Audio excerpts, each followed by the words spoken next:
How are you feeling? How long have you been here? 3 months, May 17th. And what brought you?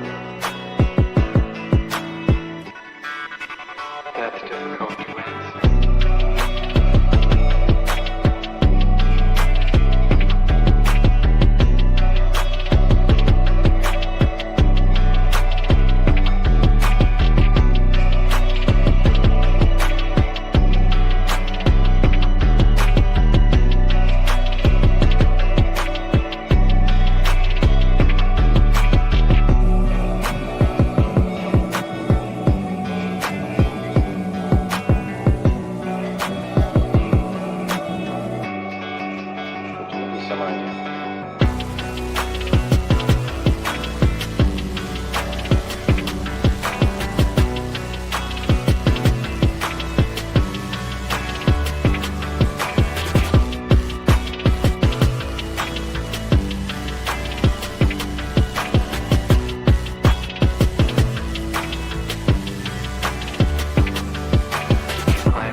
Eventually resulted in your being here in the hospital.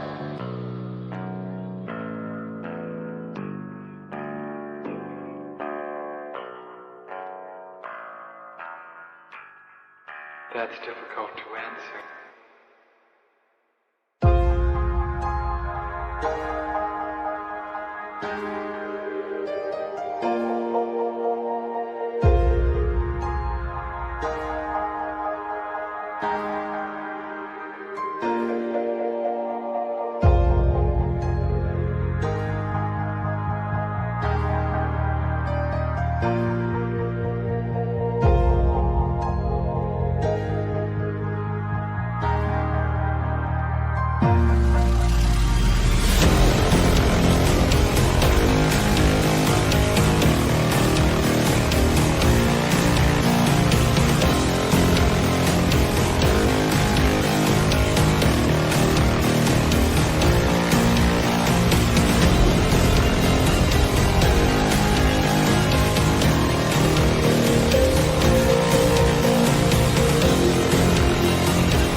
the end.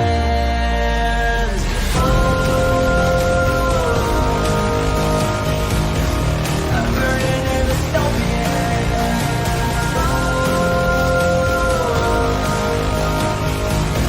There's no place to hide.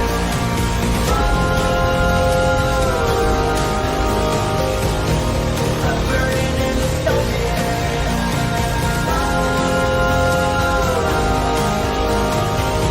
This is the final time.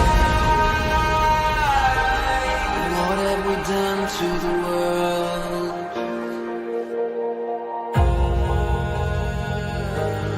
What have we done to the world?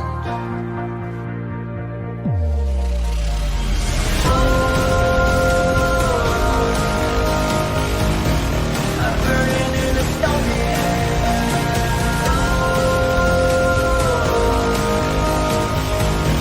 There's no place to hide.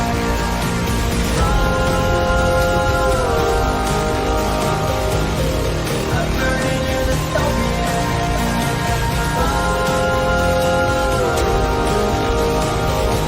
This is the final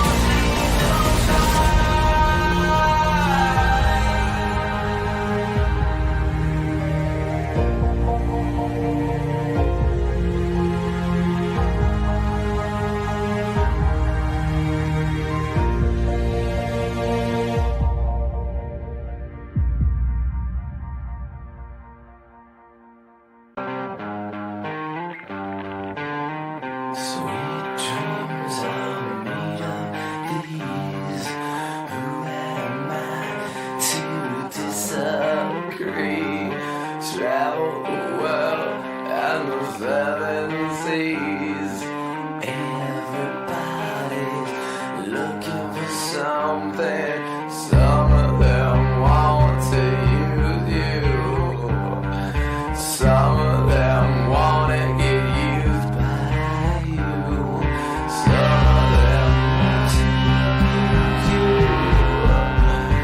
Some of them want to be out you.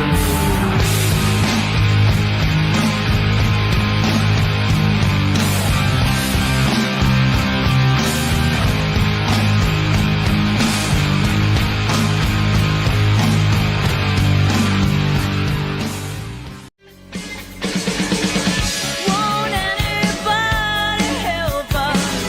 What are we running for? When there's nowhere we can run to anymore.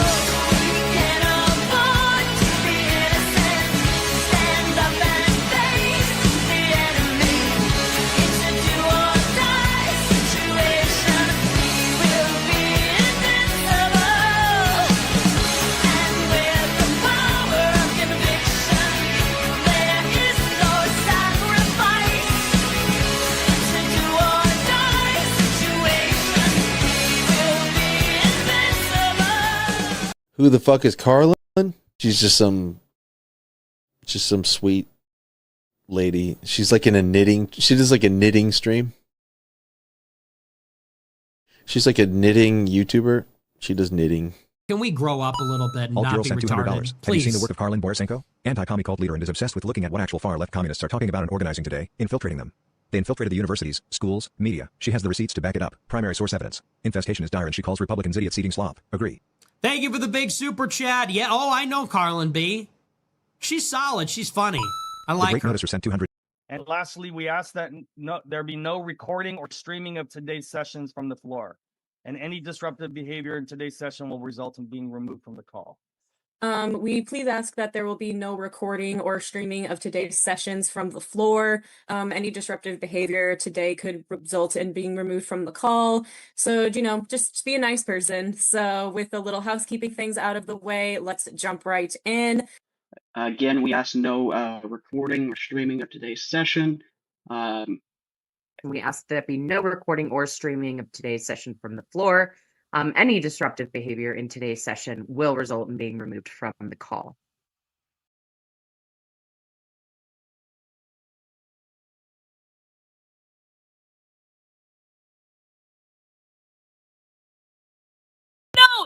It wasn't unmuting. My microphone wasn't unmuting. I am a professional. I'm a professional streamer on the internet, just so everyone knows. Just because I don't have my regular mic and I don't even know how this one works yet, I am a professional streamer and I know how to unmute my microphone before I come on the stream. Hey guys, how's it going? It's Thursday. Welcome to the show. We've already had a fun-filled week on the show. It is Thursday. Thank you, Reagan, for confirming that I can indeed read a calendar. Guys, we are going to, I'm a professional. Exactly. Everyone remember that. I do this for my full-time job for a living. Which is crazy, honestly. But we are going to be picking up where we left off yesterday. I do have a couple orders of business. Serena, holy shit, I just discovered your channel and you're a badass. Thank you. So tired of the nonsense from the left. I'm black, clearly, and I feel like an outcast sometimes. Well, Serena, everyone is welcome here. Everyone is welcome. It doesn't matter if you are black or white or young or old, or if you're a disaffected lefty, or if you're a national socialist, to be quite frank. I don't care what your political affiliation is. I do not care where you come from. I don't care how old you are. The only thing that I care about is that you want to come here and be in a place where we are learning about the radical, revolutionary, far left together. And as long as we can agree on that we do not like the communist left, that we do not want them to control things, we're going to have to put our other differences aside for right now, and we can bicker about them later, okay? Because we actually have a real enemy, and they're trying to overthrow the government. And they're dangerous, and they're brainwashing your kids, and they're doing all sorts of crazy stuff. And so welcome, Sarita. Welcome to the dystopian nightmare that never ends. Guys, today on the show, we're going to be picking up where we left off yesterday. I was hoping to get through this document and another one yesterday, but to be quite frank, I talk a lot when I'm reading Antifa documents. So we had to postpone today's document until today. And today we are going to be going over what was a document published last month by Antifa's publishing arm called Crime Think. And this was published about a month ago, a demonstrator's guide to operational security. So what they're doing in this document is they're basically telling Antifa members, I'm going to use quotes on that, members, and we'll talk about why, members all over the country, here is what you need to do when you're going to a protest or a riot or a direct action. Here is how you protect your identity. Here is how you destroy things. Here is what you need to know about being part of Antifa and going out into the world and trying to cause problems. So this is actually a really long document. Lots of pictures, lots of stuff covered. We are going to be reading the whole thing on the stream, and we're going to be breaking it down and talking about it. So that is going to be the main focus of our stream today. Now, do you guys mind if I do a couple other orders of business before we get into it? Because I have some orders of business. My first order of business starts with Ron Coleman. Who knows who Ron Coleman is? Who knows who Ron Coleman is? Does anyone know who Ron Coleman is? Now, listen, I don't actually understand why Ron Coleman is famous on the internet. I've never found him to be particularly smart. I've never found him to be particularly insightful. I have no idea why this guy's famous on the internet. I know he used to film videos in his car that I never really bothered to watch because, quite frankly, I just didn't care. They didn't really seem like I know he's Jewish. I mean, that's probably the biggest reason people know who he is, because he's a Jewish lawyer on the conservative right. But I truly have no idea why Ron Coleman is famous, but a lot of people do know Ron Coleman. And Ron Coleman is very well connected on the conservative right. And the reason I bring this up is that a lot of people have asked me in the past couple weeks, Karlyn, are you working with the Trump administration? Karlyn, are you advising the Trump administration? Karlyn, why aren't you talking to the Trump administration? And I keep saying to them, I need to be asked. I'm not going to show myself out to go work for the government. If people in the government want to talk to me, I'm right fucking here. I trust me, I had my FBI interview after January 6th. If the government wants to come and talk to me, they know how to get in touch with me. It's really not that hard. Thank you, Catherine, for the super chat. Lady and Water Leaks, I hate boats. Hey, Catherine, you made it just in time. We haven't even really started the content. I also want to thank Tammy, for becoming a member of the channel. Really appreciate that, Tammy. So I've been saying, like, if the government wants to talk to me, like, I will actually talk to them, but someone's got to actually ask me. And I've had so many people, I can't even tell you how many people I've had in my comments and my replies over the past couple of weeks, deeply, deeply confused about why the Trump administration doesn't listen to me. I'm going to tell you why the Trump administration doesn't listen to me. It's the same attitude that Ron Coleman is demonstrating here. So this tweet that Ron Coleman is replying to, does anyone want to guess? By the way, does anyone want to guess who Ron Coleman is replying to on Twitter? Does anyone want to take a wild guess about who specifically Ron Coleman is replying to on Twitter? This just got posted today. This might be a little inside baseball for new people, but just go with me on this ride. I'm making a point. I'm making a really important point, actually. Does anyone want to guess who Ron Coleman is replying to on Twitter? You guys are never going to guess. Hang on, I got to get some guesses. Oh my God, I'm shocked that you guys haven't. It's not James Lindsay. Nope, not James Lindsay. Who else could it be? Who else? He's not replying to Harmeed. He's not replying to Carrie Smith. Who else could Ron Coleman possibly? Yes. Yeah. Gothic wins. Gold star for Gothic. Now, for people who are new to my channel, I have this crazy bitch who goes by Poetry Painter on Twitter. This crazy bitch stalks literally everything I say and do. If you look at this bitch's profile, I know we don't want to, but I'm going to show you.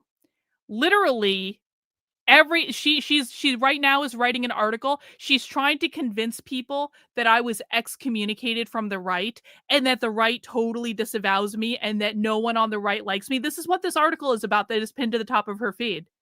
And so she's trying to make it seem as though no one on the right likes me. Never mind that I was on Fox News. Never mind that that Harrison Smith just aired my clip on InfoWars yesterday. Never mind that I'm regularly getting hundreds of thousands of views on posts that I'm sending on Twitter. Never mind the fact that my streams on Antifa are now getting more views than James Lindsay's streams. Sorry, James. I won. You lost. Anyway, I just want to show, this woman literally spends all of her time talking about me. All of these posts that you see are not available. This is all about me. She's going around Twitter, finding people to reply to so she can bitch and complain about me. This happens all the time. And I just want to make sure people know what she looks like. We have to remind ourselves that the stalker that Ron Coleman is replying to, this woman has been stalking me for 5 years. She's a 500-pound fat ass that doesn't leave her house. I know exactly who she is. This is what she actually looks like.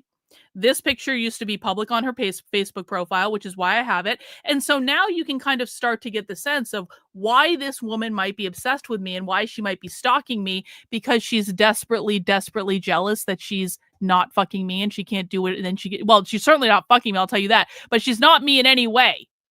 And she can't do what I do. And so she runs around Twitter all the time, bitching and complaining about me, just like look at this. All this woman does is literally talk about me on Twitter. That's it. This is every day for 5 years. I bring this up because Ron Coleman, conservative influencer, replied to this psychotic woman earlier today. And what Ron Coleman said is indicative of why I am not talking to people in the Trump administration. Because what this is basically, so I've told this story a million times at this point.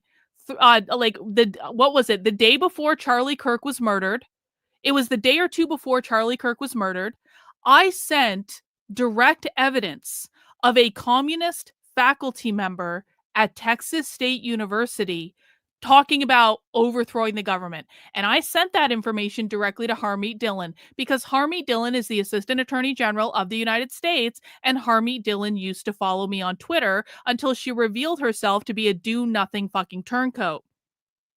So I sent the information about the Texas State University faculty member who was openly talking about overthrowing the government directly to one of the top people at the Department of Justice, thinking rather crazily that possibly maybe the person that is directly responsible for getting DEI out of colleges, because that's Harmeet Dillon's shtick, possibly this person who is very high up in the Department of Justice would be concerned about a communist professor openly calling to overthrow the government. Well, I was sadly disappointed in that. Harmeet Dillon told me that she was more interested in my use of capital letters than she was in dealing with communists in higher education. And I posted all the receipts publicly. I posted the direct messages. You can see them there. That is explicitly what she told me. And then she unfollowed me on Twitter. And you know, because God knows the people in the government aren't actually interested in my work. And I'll tell you why. Ron Coleman, Jewish conservative Zionist influencer, responded to the woman that's been stalking me for 5 years. And he said, it's no knock on Harmeet that she might not take that woman seriously. Indeed, the contrary is true. You want to know why I'm not talking to anyone in the Trump administration? You want to know why? Because this is the attitude that pervades the Republican Party. This is the attitude that pervades the conservative establishment. This is the attitude that I have had to deal with for years. I've had so many new people come to the channel lately, and I'm thrilled that there are new people on the channel. I'm thrilled that you guys are finding this content. But so many new people on my channel have said to me lately, they're like, Karlyn, how the F did I never hear of you before? Because I've been doing this a long ass time. I've had so many people confused. They're like, where were you? Why didn't we know about your work? Do you want to know why you didn't know about it? Because the conservative establishment and people like Ron Coleman have been trying to silence me and smear me and discredit me literally for years. 4 years. And people in my audience that have been around for a while, they can all attest to this. They want to silence me because I didn't follow the conservative talking points. They want to silence me because I'm not a Zionist and I don't support Israel. They want to silence me because I'm friends with Nick Fuentes. They don't like my look. They don't like my hair. They don't like this. They don't like that. They don't like that I'm not a Christian. They don't like that I don't bend the knee to their bullshit. And it's been like, this has been a constant problem for years and years and years. And only in the past several months has my content finally broken through the gatekeeping wall that people like Ron Coleman and Harmeet Dillon and Christopher Rufo and James Lindsay and every establishment conservative like publication, basically. There's a reason you haven't seen my content. It is not because your influencers didn't know about it. I've been sending Harmeet Dillon stuff that we've been getting inside leftist trainings for months. I sent Harmeet Dillon direct evidence that the teachers, did you guys know this? We haven't talked about this in a while. Teachers across the state of Vermont are in open rebellion against the Trump administration. Basically, the entire state of Vermont and every public school in the state of Vermont is openly rebelling against the Trump administration and saying they're not going to enforce any of the executive orders, and it is very organized. And I sent Harmeet Dillon direct evidence of that months ago. Did she do anything? No, of course not. Why? Because they think that I'm that woman and no evidence that I supply them will ever be good enough because they'll never look at it. Now, as a reminder, guys, I want to be very, very, very clear. We are lucky that there were people who did look at that Texas State University evidence. The leadership at Texas State University took a look at it, and they ended up firing the professor involved. The New York Post, along with many other publications, took a look at it, and they ended up writing stories on it. So as it turns out, I didn't need Harmeet Dillon. I didn't need the conservative establishment. I didn't need any of these people to get the result I wanted, which is preventing communists from organizing on Texas State University's campus. Silly me, I thought that might be the point of all of this, but obviously the conservative establishment disagrees. But some people took it seriously. And I also want to remind people who are new to my work, and I'll remind Ron Coleman. Ron Coleman may not like me because he's a Jewish Zionist and I don't support Israel. But the fact is that Ron Coleman's supposed to be some sort of fancy fucking lawyer. And apparently Ron Coleman doesn't know what primary source evidence from the left looks like. Because you never have to, and this has been my strategy for years. All I do, guys, is I watch leftist trainings, I watch leftist videos, I go inside leftist events, I record them word for word. It is all primary source evidence directly from the left. And Ron Coleman, conservative Zionist lawyer extraordinaire, doesn't understand what primary source evidence looks like, and he doesn't think that Harmy Dillon, Assistant Attorney General of the United States, should even look at the evidence if it comes from me, that woman, because I don't support Israel. And I'm friends with Nick Fuentes. This is the attitude on the conservative right. This is why many of you just found my content for the first time. It's not because I wasn't out there. It's not because these people didn't know about me. It's that because these people don't want you to watch me, because if you watch me and you see the content that I show on this channel, that means those lazy fucks actually have to do something about it. And listen, I just want to make this clear because this was another thing that Ron Coleman said in that thread. That's not the government's job. It's not helpful to tag Harmy. Are you telling me that the Trump administration thinks that it's not its job to get communism off of college campuses? According to Ron Coleman, Harmy Dillon's best friend, Jewish Zionist conservative influencer extraordinaire, you're telling me that Ron Coleman thinks it's not the Trump administration's job to fight communism in this country? Well, I guess Ronnie wants them to hold another anti-Semitism hearing.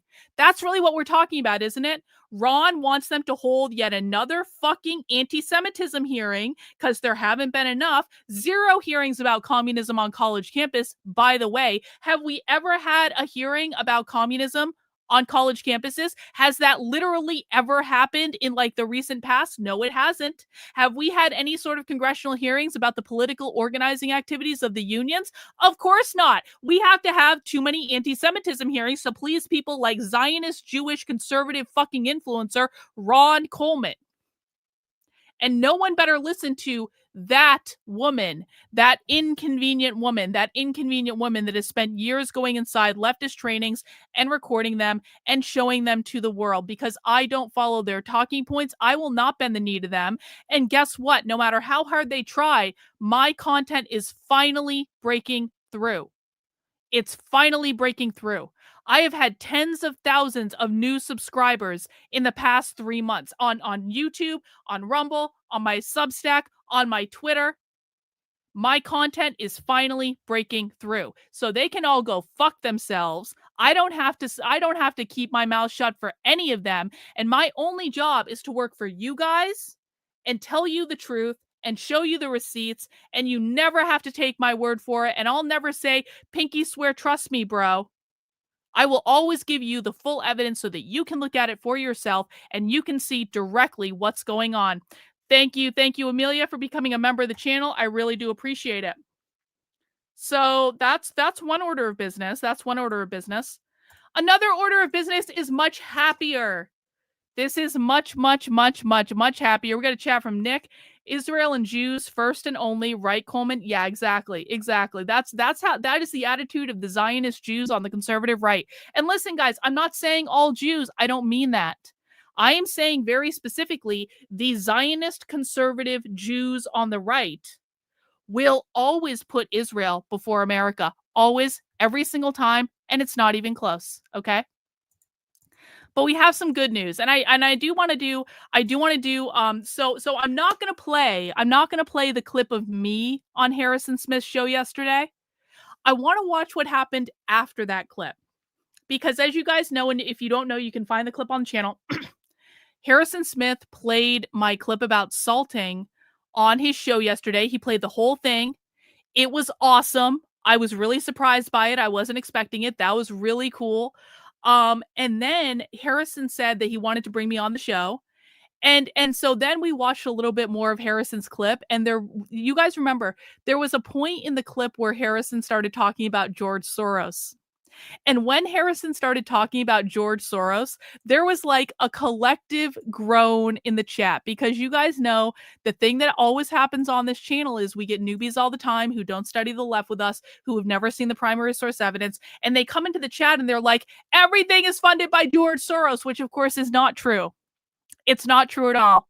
It's a bullshit conservative talking point. And so when Harrison Smith said George Soros, basically I erupted, the entire chat erupted, and we were like, no, Harrison, no, don't do it. Well, I posted the clip of that last night on Twitter, and Harrison retweeted it. And then he actually took the time to watch the clip, and he DM'd me. And we are coordinating for me to go on his show, so that is happening, and that's awesome and rad, and I can't wait. But what I thought was just so endearing about Harrison is he DM'd me and he's like, what did I get wrong about the Soros bit? Did you watch the rest of my clip? Because I think I made the argument for Soros. And I was like, is this a right-leaning media personality that's actually asking me for information? Is this actually happening right now? Is there someone that actually is just being curious and thoughtful about the comments that I make and asking for more information? I'm like, this has never happened to me before. Usually when I tell right-leaning people that Soros is not funding the entire left, there's some sort of meltdown, there's some sort of hissy fit, there's some sort of like name calling and all this stuff. Very rarely am I ever actually met with curiosity. Oh, I also get accused of being a secret communist all the time. That's my favorite one. When conservatives don't like that I tell them that George Soros doesn't fund everything, and then they say, you never really left the left. You are a secret communist. Why should I trust anything you say? That's really my favorite one. I'm like, yeah, conservatives. Yeah, you figured me out. I'm a secret communist. Yeah, okay. Whatever. Anyway, so it was very kind of like out of my realm of experience for someone to actually say to me, Karlyn, what am I getting wrong about this George Soros thing? And I was like, oh. And I said, Harrison, I have to be honest. I didn't watch the rest of your clip because I had too much other stuff to do. But I'm going to watch the rest of your clip and I'm going to answer you that answer. And so I thought, we're not going to watch the me segment because you guys have already seen that. You guys already know what I said about the salting thing. If you haven't seen it yet, you can watch it another day. But like, I want to watch the rest of what Harrison Smith said on this show so I can actually thoughtfully critique it. Because if he's going to take the time to actually ask me a question and be honest and sincere about it, then I'm going to take the time to see what the guy said in its full context, and I'm going to give him a full answer. So do you guys want to watch the rest of this Harrison Smith clip? And then we will do the Crime Think article with Antifa, and that is what we will do for today's show. Is everyone ready for that? You want to do that? George Soros funds progressive and liberal causes, not the far left. So if you go to my website, which is decode, I'll even bring it up. Hang on. I'll bring it up so I can show you and we can get the link in the chat. For people who are new, the left is not a monolith. The left is a spectrum, okay?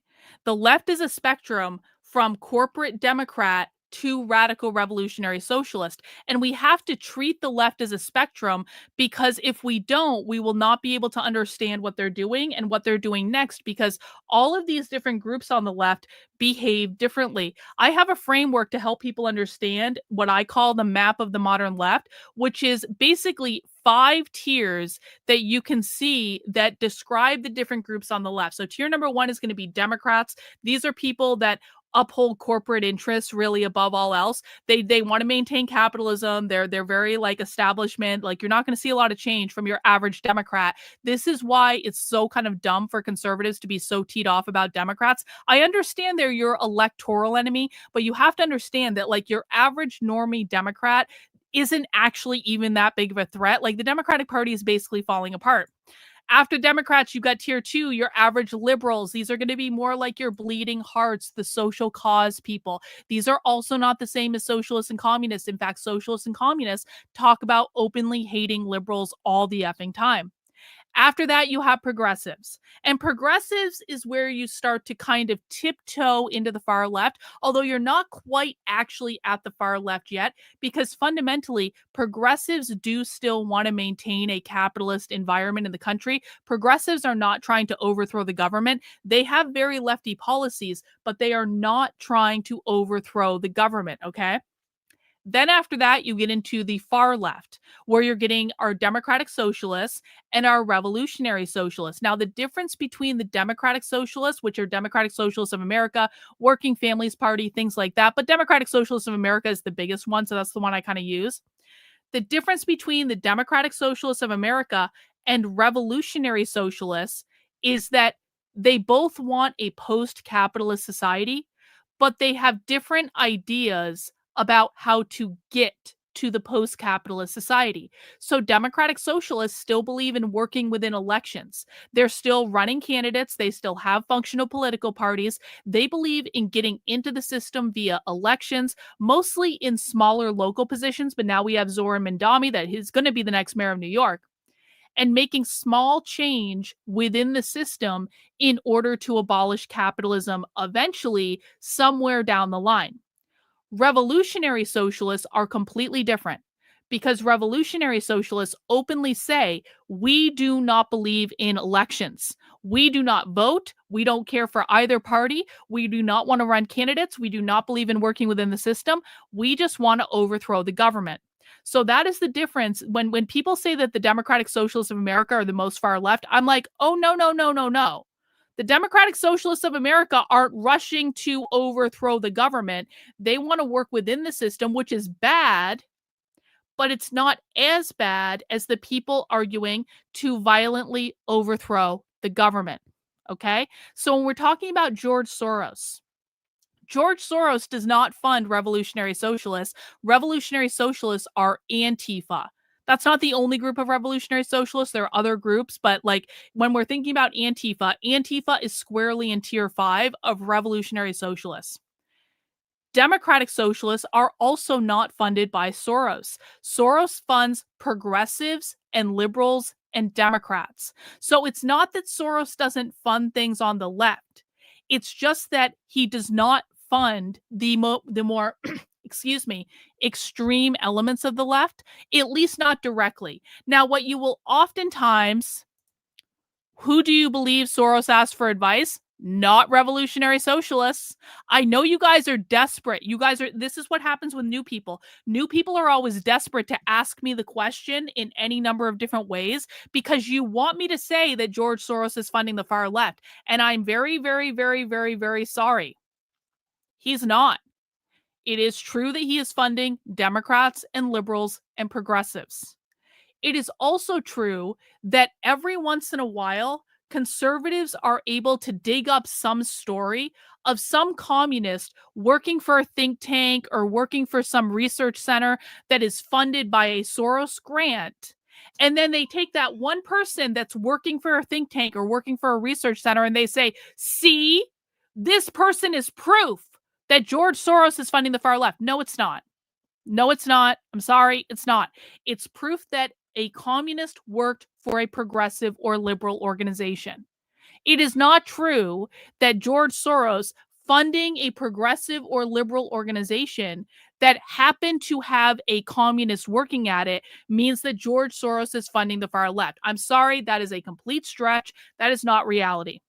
So that's a little bit of a long-winded way to answer that. George Soros is a problem, but he's not. Cutting out all George Soros money is not going to stop the far left. It's not going to stop Antifa. It's not going to stop violence. It's not going to stop Zoran Mandami from winning the mayor's election in New York City, because the reason that Zoran Mandami is going to win that race is because the Democratic Socialists of New York City have a massive electoral machine that I don't think is going to be beat again in our lifetime, by the way. I think New York is done. The Democratic Socialists of New York City have probably close to 50,000 individual volunteers working to elect Zoran Mandami right now. The Democratic Party can't compete with that. The Republican Party isn't even trying. So I'm not trying to break anyone's heart by saying that every conservative influencer who ever told you that Soros is funding the far left is wrong. What I am saying you, where's my proof? Where's your fucking proof? Where's your fucking proof? See, the thing is, conservatives aren't necessarily the brightest crayons in the box when it comes to this. Hope. It is your job to prove something is happening. It is not my job to prove that something isn't happening, because the reason I know it's not happening is a complete lack of fucking evidence that it's happening. Where's my proof? How many far left events have you gone undercover at, Hope? How many far left events have you infiltrated over the last several years? How many hours of communist and socialist training have you watched? Are you brand new here? Like, if you want to provide me with proof that Soros is funding the far left, you can go ahead and provide that in the chat. We'll wait. We'll wait. Anyway, well, Hope, I'm sure, is providing us with proof that Soros funds the far left, because Hope just showed up and I don't even know who that person is. Probably never even watched the left in her life, but that's okay. We're going to go back to Harrison. And what I want to do is I want to actually be thoughtful about this. And I want to listen to what Harrison had to say so I can respond to him, okay? And then we'll do the Crime Think article after that.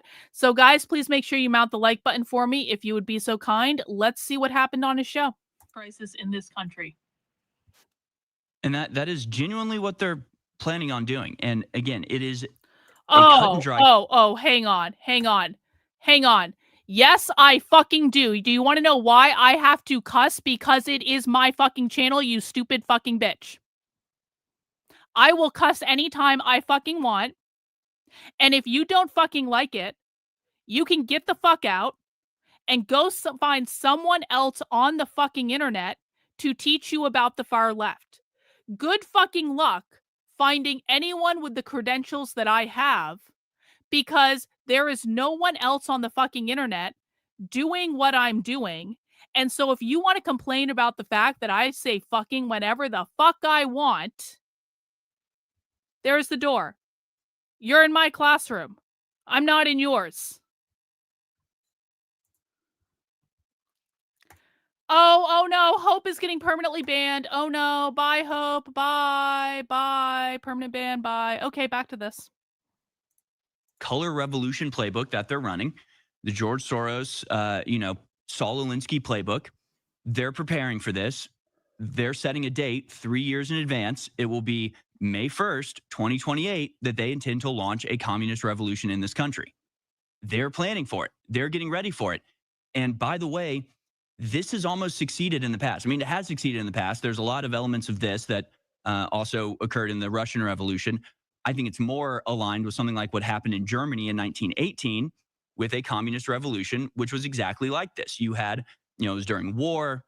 The German authorities are very preoccupied with what's going on in the war. And actually it started with, in the Navy and in the northern part of Germany, there was a very low morale, and basically they played on that and got Navy ships to disobey orders. But then very quickly, the same revolutionary motivation cropped up in all these different cities, and all, Hamburg and Munich and all these different places started declaring themselves independent Soviets, independent, communist organizations. Okay. And it all started with people in the unions using their position in the union, using the union meetings to spread socialism and to plan for this, so true, coordinated strike, crippling the country. I cannot wait for this interview. I think this interview with Harrison is going to be awesome. I'm so excited about it. Especially during he the war. Gets it. He understands. I don't know how, the coming world war plays into this, but I wouldn't be surprised if first they start a war and then, we're in the middle of the war come 2028 when they shut everything down. So the intensity with which it needs to be solved is even greater, because it would be, very damaging already just to have all of these workers in groceries and trucking and, the automakers, like all these unions stopping at once would be devastating already. But imagine it's in the middle of a war that this happens.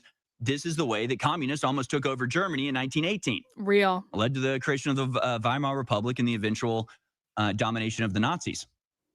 But they're following exactly that playbook. And go look up the German Revolution of 1918, and you'll see very similar parallels to what's happening right now in the way this revolution is being seeded. And again, the reason that we know the exact date is because they tell us in these times is this website, why everyone should be preparing for May Day 2028. Now, May Day 2028, noun, a plan to make the union contracts expire May 1st, 2028, all across the country to pursue a general strike led by United Auto Workers. I totally forgot about this. I was having a conversation with someone about literally this exact thing just the other day. So essentially, the United Auto Workers put a plan in place where they wanted all of the union contracts to expire on May 1st, 2028. And I think they did this actually like a while ago. So again, I want to emphasize this for people who don't know. The whole premise of this thing is I spent 3 weeks in a training with the Democratic Socialists of America where they were talking about how they get members of the Democratic Socialist jobs in different organizations. And what they do in those jobs is they specifically agitate to form unions, or they work as a part of the union to make sure they have control of them. So they're pushing leftist politics in the workplace. They have targeted industries that they're trying to get into and stuff like that. And the whole premise of this is leading up to what they call a mass general strike in 2028, which means the United Auto Workers is trying to coordinate with all sorts of different unions. And I had no idea how many unions there were until I started researching all of this stuff. The United Auto Workers is trying to coordinate for all the different unions to go on strike at the same time in 2028. And so this is an article about how the United Auto Workers were trying to finagle things to make the contracts expire on May 1st, 2028. So it's kind of like you're already creating an inflection point with that contract expiration. And so it makes it easier to start a mass general strike if all of the union contracts expire in 2028. Harrison knows what he's talking about, man. I totally forgot to talk about this. For concessions from the ruling class. I mean, they're literally planning. I mean, they're telling you this is what they're planning on doing. Yep. They're going to make all these union contracts expire May 1st, 2028. And on May 1st, 2028, they plan to have all of these different unions, including unions that don't exist yet, right? They talked about getting people into Amazon specifically to create a union for that. So even the corporations and the industries that aren't unionized probably will be by 2028 because they have this plan. Okay, first we need to put people in power. Then they need to agitate for a union. Then we'll get a union there. Then on May 1st, 2028, we'll have that union go on strike and we'll basically hold the entire economy of America hostage until we get concessions from the ruling class. They are preparing a communist takeover of this country. Hang on. I want to make it clear, though. It's not just to get concessions. That's not why they're doing this. Although they do obviously want concessions. Harrison's not wrong about that. But the bigger picture of why they're doing this mass general strike is they want basically a show of force. They want to prove that the workers can shut down the economy. That is the goal of the mass general strike. It's not just to get contract like concessions. They want to prove that the working class can completely shut down the economy by going on strike. And in their ideal world, they're trying to light the spark that will lead to the uprising of the proletariat and the revolution. And people think I'm exaggerating. I'm not. There are so many far left groups in America that they like. So you've seen all these like political parties popping up lately, like these communist parties, like the Revolutionary Communists of America, the Party for Socialism and Liberation. You have all of these the Working Families Party. You got the Democratic Socialists of America. You have, like all these different communist political parties. Okay. Some of these communist political parties are actually running in elections. Some of these communist political parties just exist to give people something to join. They don't exist to run in elections. They exist to give people something to join. Because what they're doing is they believe that we're in late stage capitalism. They believe that the revolution is going to spark off at any moment. And they want to be ready and organized for when the revolution starts. And I don't think there's like an out of this world possibility that the revolution could actually start on May 1st, 2028 with a show of force that they're doing this mass general strike thing to try to shut down the economy. That is what they're doing. Right out in the open, in front of everybody. They're doing it clandestinely as well, right? They'll talk about it amongst themselves. They'll write articles saying they're doing this, but then of course they aren't saying it to the people that are hiring them or anything like that. Like that aspect of it is secret. But what are we going to do about this? I mean, what is the solution to this? Is it to wait until they succeed? No. Is it to wait until May 1st, 2028 and have them all go on strike, then to try to deal with it?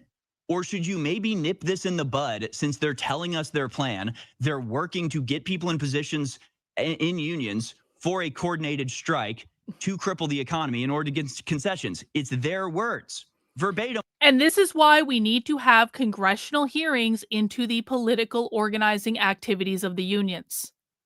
I think people already know that the teachers' unions are bad news, okay? The teachers' unions are completely captured by leftists. The teachers' unions serve no purpose at all. The teachers' unions need to be abolished.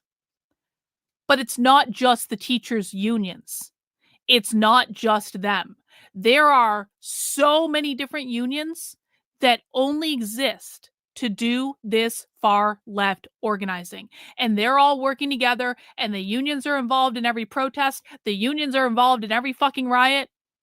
And so I think there need to be congressional hearings into the political organizing activities of the unions. I think it needs to start now. You want to nip this in the bud, the public has to start becoming aware of the problem.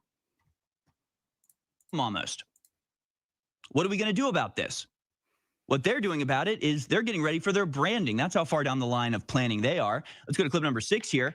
These are some of the, George Soros operatives discussing what color to use for their color revolution. Oh, it's indivisible. Because this is a color revolution. Okay. Now they just have to decide on what, spectrum of the rainbow are they going to. I know exactly the clip that Harrison's about to play. He's about to play a clip from Indivisible. Okay, so fair point, well made. Indivisible is a progressive group. Indivisible is not a far left group. It's not a socialist group. And Indivisible, I'm pretty sure, is actually funded by George Soros. So conservatives who are reading that I told you that Soros doesn't fund everything, I'm throwing you a bone here, but I'm making it very clear. Indivisible is a progressive group. They're not far left. They're not democratic socialists. They're not revolutionary socialists. Indivisible was the main organizer for the No Kings protest. Now listen, Indivisible is nothing to sneeze at. Indivisible has a massive organizing arm. They obviously know how to organize extremely large events. The No Kings protest was the largest single-day protest in American history. They organize all the time. This is what they do. And to be honest, the far left will go to their events to try to recruit people. Like Antifa was handing out flyers and stuff at the No Kings protest, but that's not to say they're working with Indivisible, because Antifa would never work with them. They're not colluding with each other. But if Indivisible holds a giant event, the chances are there's going to be some Antifa in the crowd trying to pick people off to recruit them and radicalize them to the far left. So that's what Harrison is talking about. So yes, he is correct. Soros funds Indivisible. Okay, I was wrong. He was right. Fine. Adorn themselves with as they try to overthrow the United States government. Let's watch. Kathy asked a question that is a hot. Indivisible is not trying to overthrow the United States government, just to be clear. Indivisible wants to push things very far left, but Indivisible is not an anti-capitalist organization, and you have to be an anti-capitalist organization to want to overthrow the government, because the left believes that the government is created by capitalism. They believe the Constitution was created by capitalism. So these guys aren't trying to overthrow the government. They're just trying to push things as far left as they can without taking that final step. Topic of debate internally, Leah.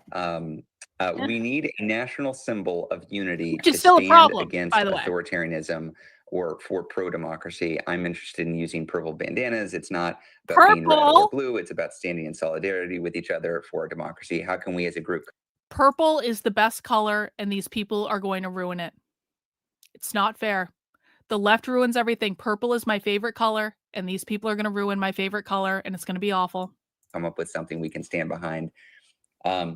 So we have had this conversation internally and with a lot of the No Kings Coalition and other folks, and we're circling around an idea that, Leah, we're not allowed to fully announce anything yet. Well, I mean, so we're actually, I would just say, we agree this is a gap, and one of the things we're tracking and trying to figure out is like what's getting organic pickup that we can start to pull out and capitalize on, right? And so thinking about capitalize, things that, we're seeing pop on the internet. I just want people to know the left would literally never, the far left would never use the word capitalized, because they are fundamentally opposed to capitalism, and so they would never use that word. I know that sounds like a nitpicky thing, but this is how we know that these people are not socialists and communists because they're using words like capitalize. That would be like dirty language on the left. Hang on, I got a couple super chats. I want to make sure I'm honoring these super chats. I appreciate you guys sending them in. Let's see. I don't believe he funds everything. I just want to know your opinion of who do you believe that he would ask for advice on strategy? Democrats and liberals and progressives, not democratic socialists, not revolutionary socialists. Just like I said. Thank you, though. Appreciate the super chat. We have less than 3 years until the mass general strike. Time is ticking. Yep. You guys want to know why I'm mean and bitchy on the internet? Because we have less than 3 years to get our act together. That really should be the goal. I mean, listen, if we want to be pedantic about it, like we have less than 3 years to get our act together. And so if I need to yell and I need to scream and I need to be a bitch on the internet to get people to listen and so people can start getting their act together, then I'm going to do that. And everyone will thank me later. Or I'll be in the gulag, or I'll be executed, or something like that after the revolution. I mean, I think we all know that I'm probably going to be executed after the revolution. I think we actually know that. Obviously, they're not going to throw me in a gulag. They're just going to take me out back and shoot me. You know, I've come to accept my fate. I've come to accept my fate when the left inevitably wins, that it's over for me. But I don't know. That's why I have to go down. That's why I have to go down fighting. I will not go out without a good fight. I will make people bleed on my way out. I'll tell you that. Things that we're seeing start to like take off in places like Reddit. The color yellow and black have come up a lot, which is obviously very like, you know, kind of people taking pieces of the No Kings logo and running with it as a color scheme. We agree this is like a need, and what we really want to do is try to figure out like what's already starting to organically take off that we can collectively come in together on. But we hear you, and we think this is something that we're very much thinking about right now. We had a whole hour-long meeting with folks. Was it yesterday, Leah? Just on this specifically. So it's one of the challenges, and it's something that we discussed, is when you try to seed something like this, when you try to grow something like this, you start with an idea, and we can all, like, you can debate, like, it should be purple, it should be yellow, Okay. It should be green, whatever it is. Thank you, Alexander. And one challenge is settling on what that idea is that you want to push. And then you've got this period in between when you've settled on the idea and when you actually make that a cultural phenomenon. And in the in-between period, what you need is a lot of people who say, screw it, I'm just going to do it. I'm going to be one of the first movers out there who's just, I'm all in yellow, or I've got my yellow bandana, or it's, whatever it is. And we're going to need a lot of people who do that. So this group, Please, God, let them pick yellow. What a horrible color choice that would be. Please, God, let them pick yellow and have everyone just be showing up to protest dressed all in yellow. That would actually be... It would actually be hilarious if like all these old white boomers just started showing up to everything wearing all yellow. Because it's a horrible color. No one, like, black people look great in yellow. White people do not look good in yellow. Black people look awesome in yellow because it's a nice contrast with their skin. Like, white people can't wear yellow. This is a great idea. We have something, we are going to be asking all of y'all to help be the first movers on this, to make the thing a thing. Hopefully we'll be ready to come back here soon and try to push on something like that.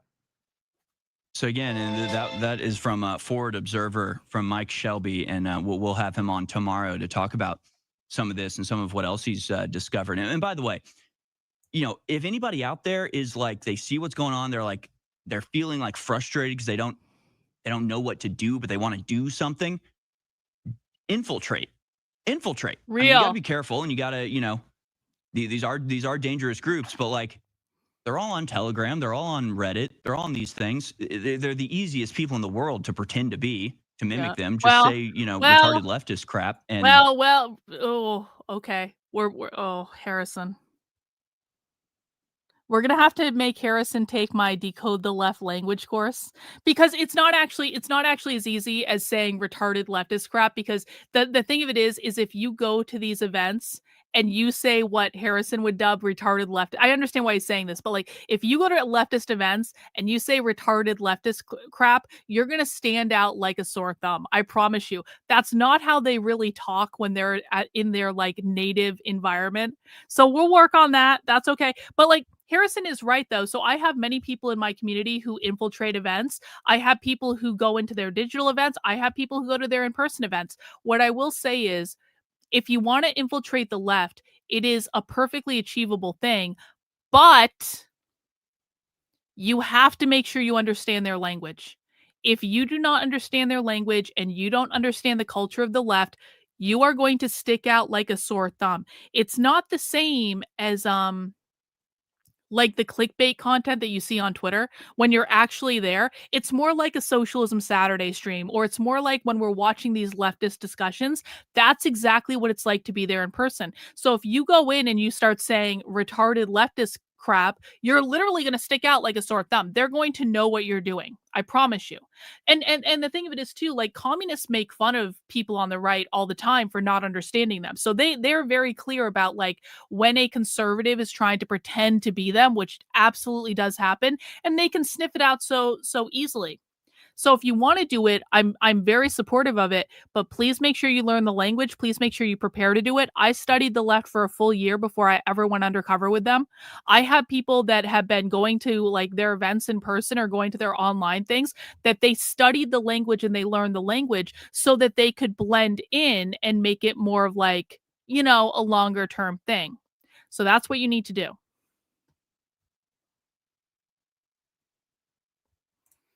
Don't they want everyone at their events to be leftists? So yes, they want everyone at their events to be leftists. Yes. Again, remember, I'm not talking about Democrats and liberals and progressives. I'm talking about the far left. The far left absolutely wants everyone at their events to be very friendly to them. And they are going to be able to sniff out if you are from the right and you're just repeating clickbait talking points that you heard on Twitter. And they're going to kick you out. I've seen them do it. They'll think you're the real deal. And like these Zoom meetings, these conferences they have, you know, they're only semi-private. Like a lot of people join in, there's all on the left.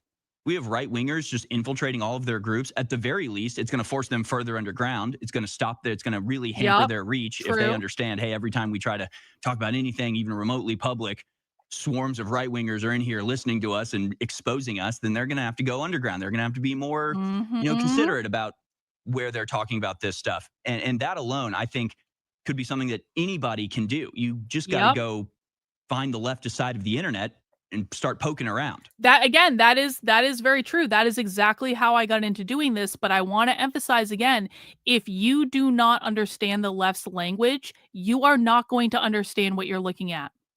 So if you want to do everything that Harrison is talking about, come to the channel, watch Socialism with us, get to understand the leftist language, understand how they act in their environments, understand how they talk. You have to be able to pick out parts of the language to know what's important and to know what's not important. You also, and don't underestimate this, listening to leftists is very boring.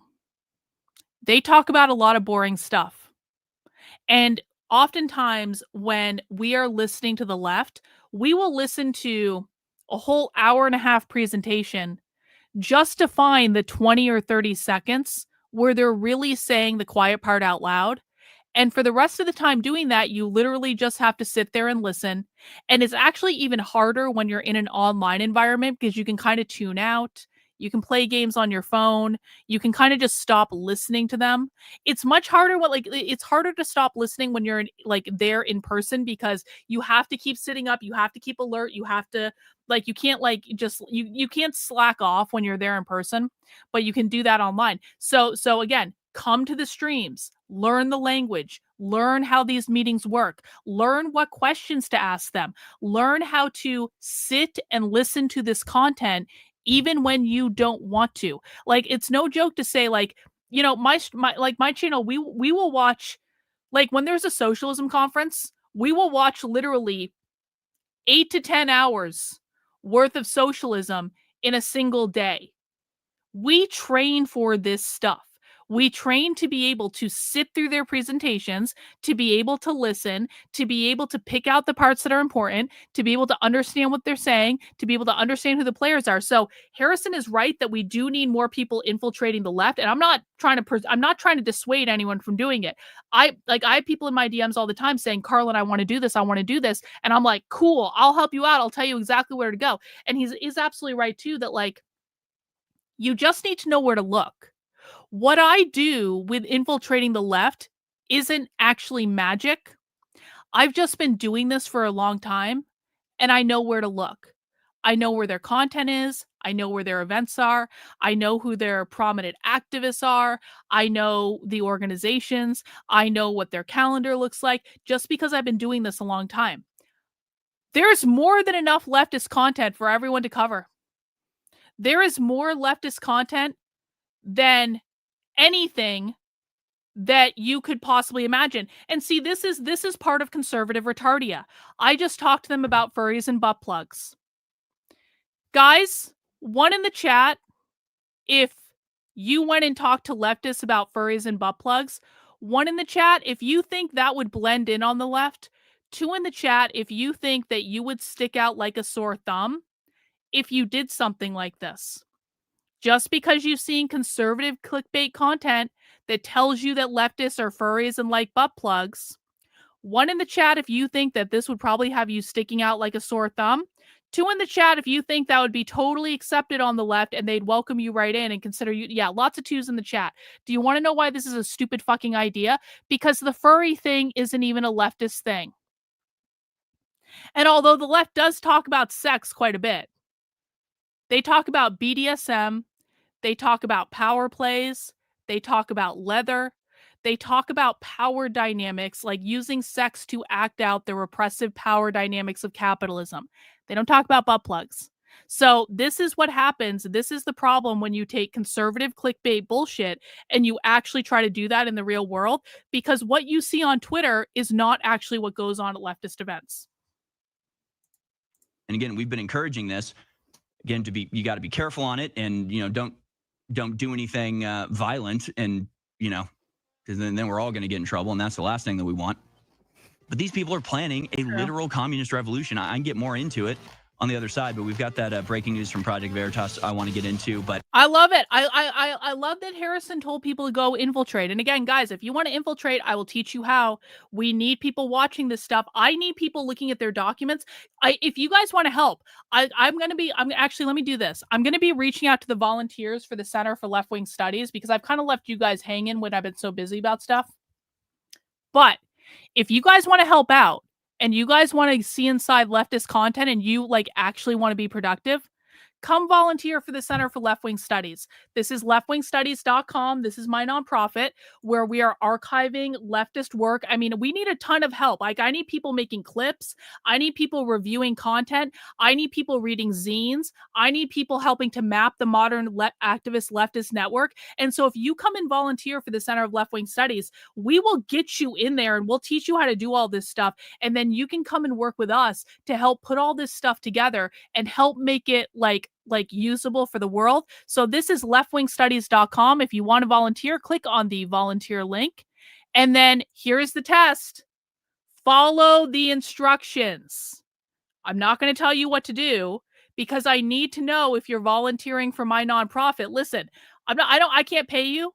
I can't, we'll create a community and all this stuff. I have basically no money to work with, so I'm doing the best I can. I need people who can follow instructions though.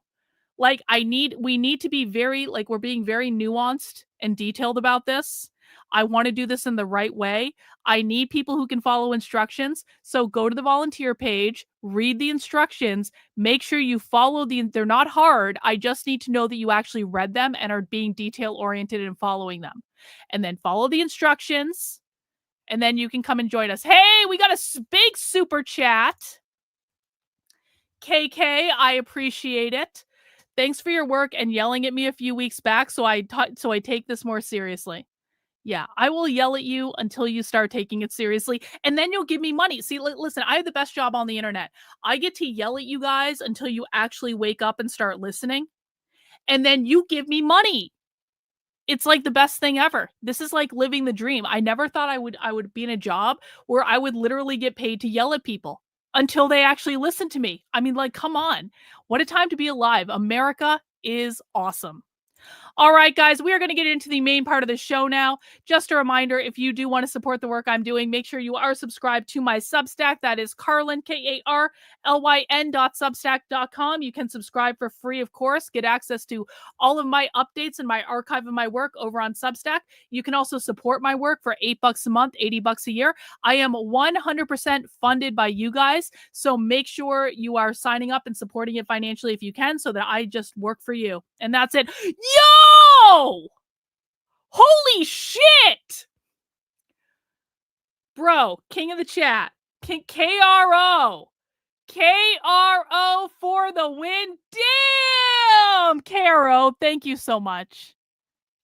That makes me so happy. Holy shit. Like, I really appreciate it, bro. Welcome to the community. You can do no wrong in the chat today. No yelling at KRO. Everyone be nice to him. Thank you, bro, for the epic super chat. I really, really appreciate it. I appreciate it so much. I almost don't even want to talk about my merch store. But I'm going to talk about my merch store real quick because I launched 2 new designs in the merch store. So if you want, see, I feel bad. I'm like, bro just gave me $500 and I'm like, can I sell you a t-shirt now? But you know what? Listen, I just launched a couple new designs in my merch store and I'm really excited about them.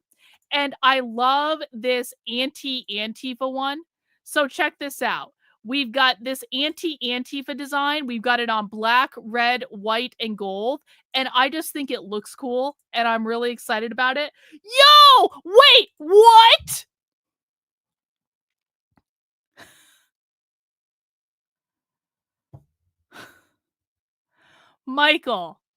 Michael, not to be outdone. KRO does $4.99. Michael's like, no. I'm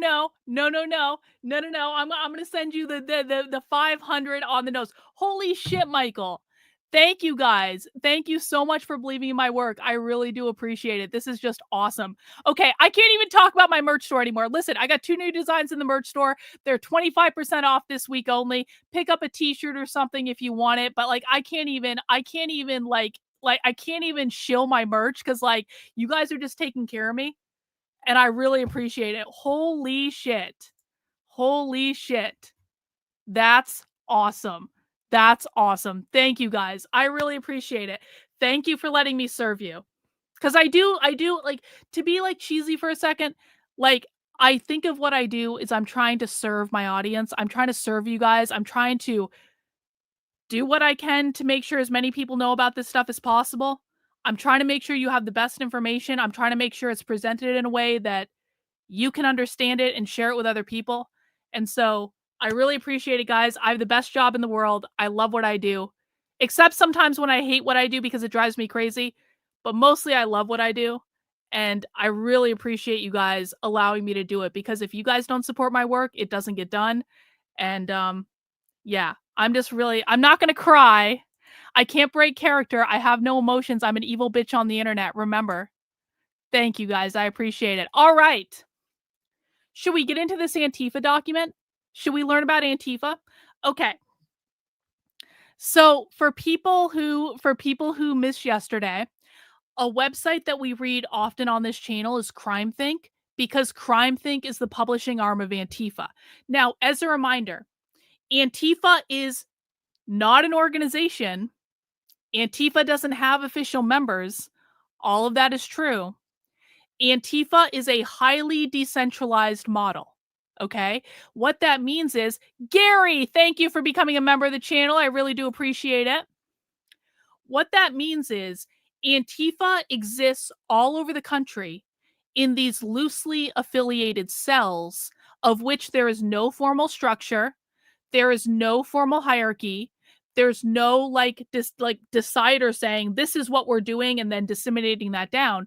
What Antifa is a group of radicals who all share similar values that loosely coordinate in a really unaffiliated way to be able to have protests and riots and disrupt things. And yes, they ultimately want to overthrow the federal government. These are anarchists. They believe in voluntary relationships, okay? Sometimes they work together, sometimes they don't. It just really depends.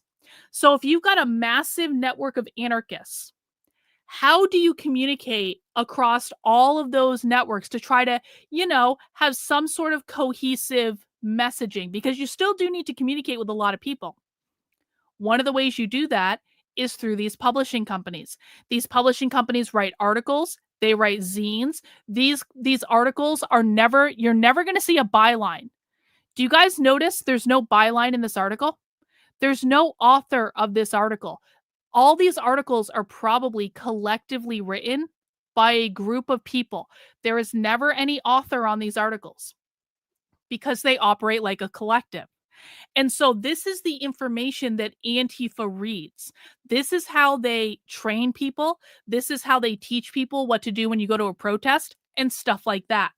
So when we read Crime Think, we are basically a fly on the wall, understanding what these activists are teaching to each other when they think people like us aren't listening. Yeah, exactly. Jeremy from the Quartering has a goal of 10 $5 super chats. Kicked his ass today, huh? Kicked his ass today. That felt good. So guys, we're going to get into this article and I'm going to have my handy dandy AI reader read it. It is called A Demonstrator's Guide to Operational Security, Fighting Back, Staying Free. This is a guide that Antifa published about a month ago to help people be good participants in their riots. Everyone ready? Please make sure you mount the like button for me if you would be so kind. Please make sure you have subscribed to the channel if you're not already. Let's get this party started. A Demonstrator's Guide to Operational Security. Fighting Back, Staying Free. How do police and federal agents identify and target those who participate in demonstrations? Here's the What link. countermeasures can we take to hinder this kind of repression?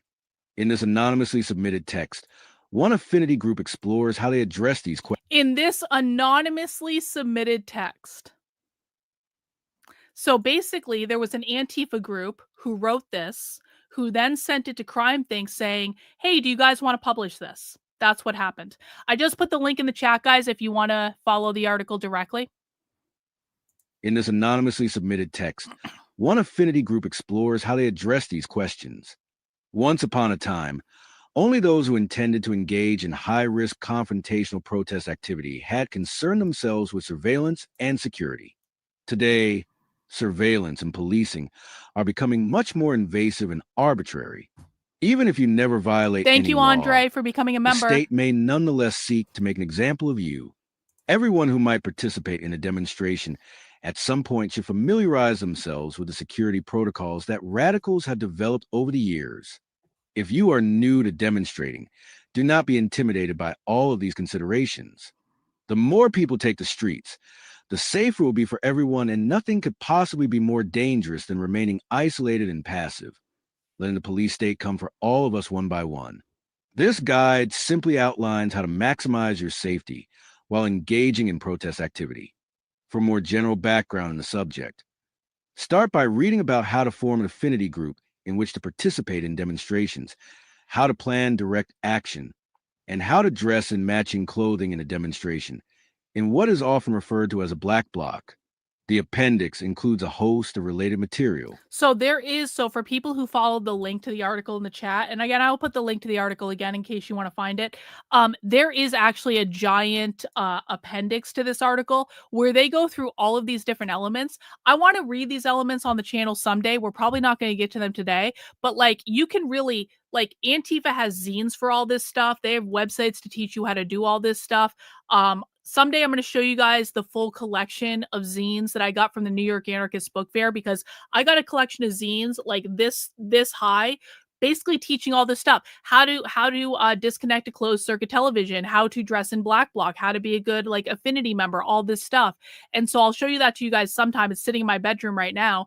But this is the type of material that we really like to dig into, because this teaches us what the left believes and the ideas they're propagating out there. And by the way, I got a ton of stuff directly from Crime Think in New York, because they actually had a table set up at the New York Anarchist Book Fair.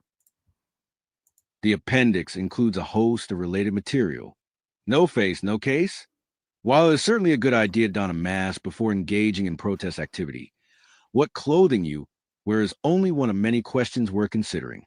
You can reduce the risk of being arrested and prosecuted by applying an array of countermeasures, also known as operational security measures or OPSEC. If, despite your best efforts, you nonetheless find yourself in handcuffs, having thoughtfully applied these countermeasures will minimize the usefulness of any evidence against you. No trace, no case. Hang on. People have been asking, can we learn to make propaganda to fight back? Yes. This is actually something that I want to do.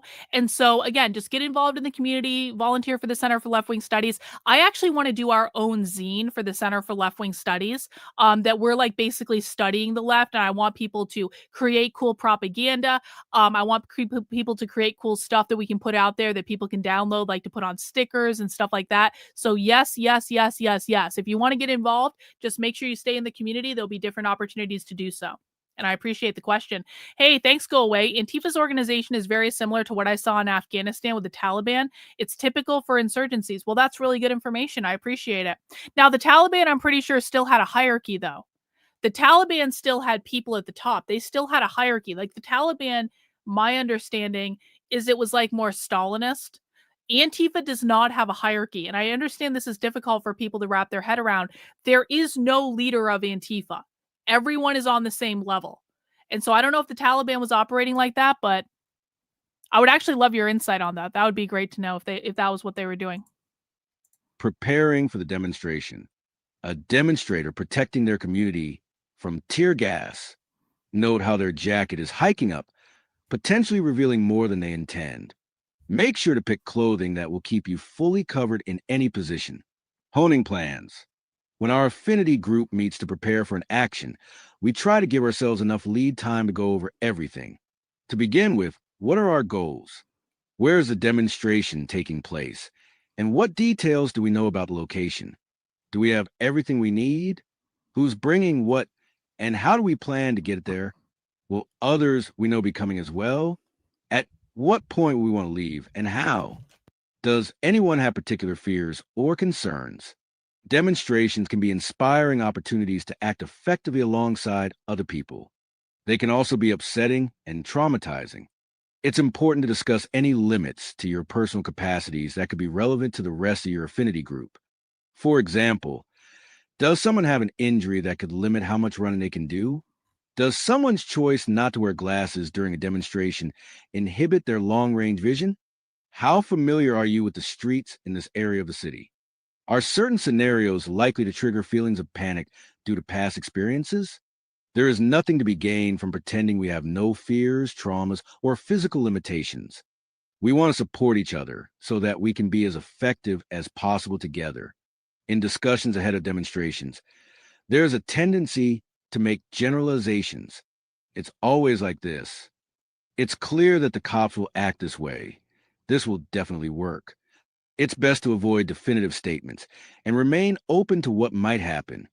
We try to focus on clarifying our personal goals and making sure that we will have everything we need to act when opportunities present themselves, while trying to imagine what the most likely opportunities will be. It's a terrible feeling to see a window of opportunity open when you did not prepare adequately because someone said, that's not going to happen. Try not to overplan. We aim. I hate to be this pedantic about it, but I just want to make sure I point this out. This article is rather pedantic. This article's like, it's kind of like, you know what this article is? It's so funny to think of it like this. It's like when you go on vacation and your mom has a list of stuff for you to do. And your mom is like, okay, we need to make sure we pack this, and we need to make sure we pack that, and we need to make sure we pack that other thing. And did you find your bathing suit? And do you have sunscreen? And we have to make sure to go to this, and this, and make sure to bring like 15 hats and all this stuff. Like, this is what Antifa is doing. Antifa is momming this whole situation to make sure that everyone knows what they're doing. Everyone knows what they're bringing. Everyone is planning stuff out. Are you wearing the right clothes? Do you have the right t-shirt? And blah, blah, blah, stuff like that. And I just want to point this out. This is not how insane people think. This is like, insane people don't plan to like this minute of a detail. Yes, Antifa, like, you know, someone's saying over on Rumble, Antifa is effectively making a to-do list like a nagging woman. to say, have you done your chores? Have you done this and that and the other thing? That's exactly what Antifa is doing. This is not evidence of insanity. This is evidence of actually being highly focused and detail-oriented to the point of being annoying.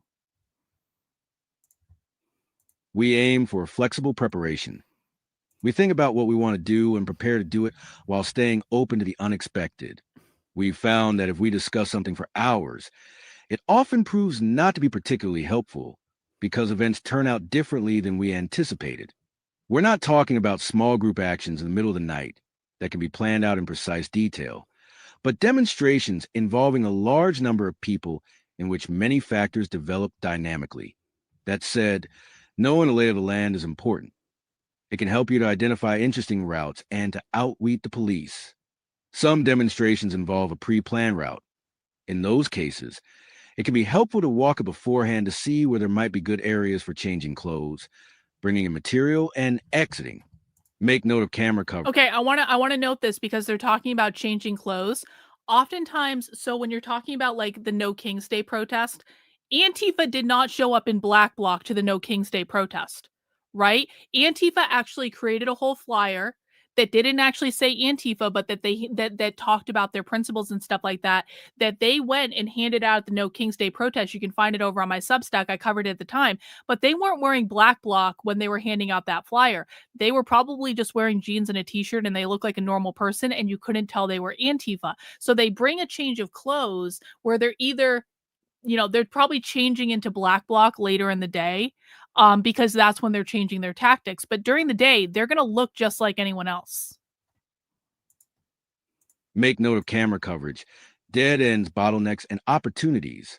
But don't underplan either. Don't take it for granted that someone else is going to kick things off.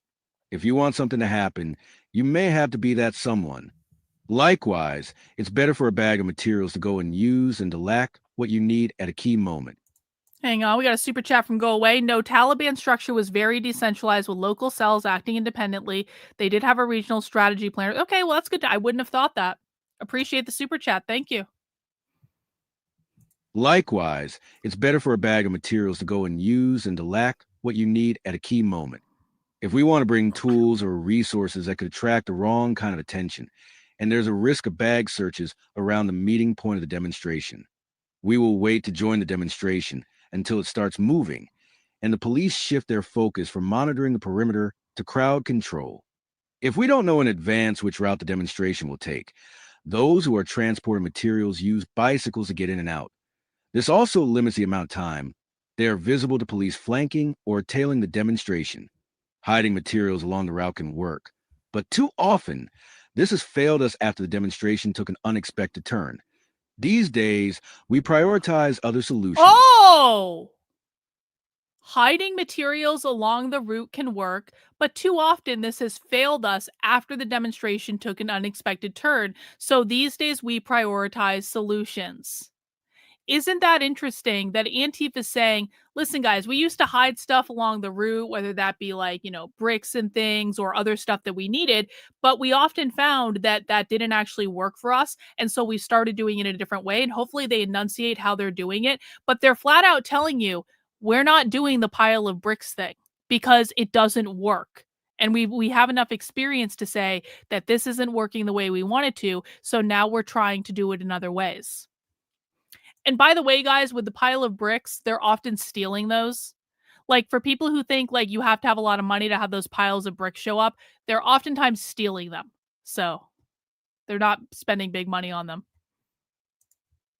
Hiding materials along the route can work, but too often, this has failed us after the demonstration took an unexpected turn.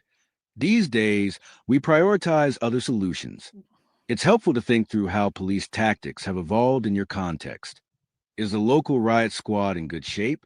Do they often use the tactic of kettling a crowd, blocking all exits to make mass arrests? So they're even thinking about, okay, how are the police going to handle this situation so that we can get ahead of the police? Let me take this super chat from Steve-O. Thank you. Sun Tzu would be proud. Know yourself, know your enemy, know heaven, weather and seasons, and know earth, resources, and geography. I'm a big fan of Sun Tzu, man. I have a copy of that book in my office. I've used it in many occasions, and I quite frankly wish more people on the right actually took the time to read it. Thank you for the super chat. Appreciate it. Do they often use the tactic of kettling a crowd, blocking all exits to make mass arrests? Do they often target the meeting points of demonstrations in a particular way? What kind of tear gas do they use? And what situations have they used it in? When do they use rubber bullets? What other patterns can you recognize in their behavior? Your local police department likely studies demonstrators' tactics and develops crowd control tactics in response. These will also change depending on available personnel, police resources, and other issues, such as whether political or legal developments have made certain crowd control tactics impracticable. Demonstrations are inherently unpredictable, and it is difficult to anticipate what the police are planning on any given day, let alone what they will do if something surprises them. For this reason, we try to take a broad, historical perspective in our analysis, aiming to think through how the tactics and strategy of repression vary according to context, rather than simply asking what happened last time and expecting it to happen again. For a more structured approach to planning, try threat modeling, considering the capabilities and motivations of your adversaries, reflecting on how you might be vulnerable to them, and deciding on countermeasures that will reduce those risks while enabling you to achieve your goals. For inspiration, you could take a look at the No Trace Project's threat library and their tutorial, which explores threat modeling in the context of a black bloc. To emphasize this, if you are planning for an action in a single small group. What? You could take a look at the No Trace Project threat library and a tutorial which explores threat modeling in the context of black bloc. Antifa has a whole threat library. And they've got a fucking zine. Look at this. Look at this. What is on the homepage of this threat library? A fucking zine. Of course. Of course they have a zine. They have a zine for every effing thing. Suggested use of the threat library with these attack trees. Holy. Wow. All right. Well, let me put this in the chat. And if someone would like to explore the threat library while we were listening to this document, see, this is what I'm talking about. When I tell people, like, every single time we look into a leftist thing, we end up in a rabbit hole where we find all these other links to look at. This is an example of, like, when we're looking at a leftist thing and, like, oh, here's this other crazy thing over here that we had no idea existed. Now we need to read this. And now we need to look at this. Crazy. Tutorial, which explores threat modeling in the context of a black bloc. To emphasize this, if you are planning for an action in a single small group, you should probably focus on achieving 1 or 2 concrete goals and remain flexible beyond that. If you put together a complex plan based on a series of contingencies that are beyond your control, things may not work out as you anticipated.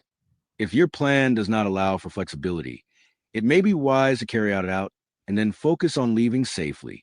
By doing what you're prepared to do and doing it well, you may be able to create a context in which others can also accomplish their goals. Getting everything together.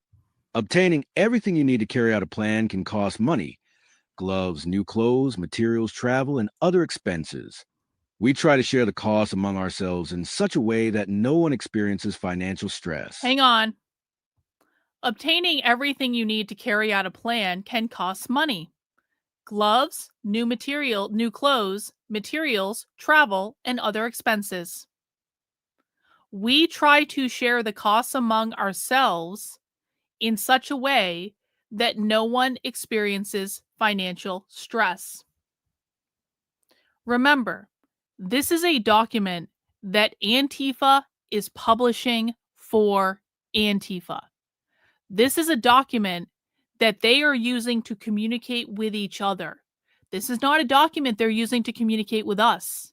very few people that are not us and crazy, that aren't there are very few people who read this stuff that aren't in Antifa, okay? They're not saying that George Soros is funding them. They're not saying that they have any big money backers. They're saying we share the costs among ourselves, and that is the basis of what mutual aid looks like. And that's why this is so difficult. Because there is no big funding source that you can just cut off that's going to prevent Antifa from engaging in this behavior, because they don't have a big funding source that is funding this specifically. We try to share the costs among ourselves in such a way that no one experiences financial stress. We make all purchases in cash, and we make any sensitive purchases in advance, spreading them out between different stores and wearing clothing that preserves our privacy, such as a hat and an N95 mask. For each significant item, we think about how investigators might be able to reconstruct. I love how they say this. I love how they say this. They're not wearing a hat and an N95 mask to hide their identity. They're wearing a hat and an N95 mask to protect their privacy.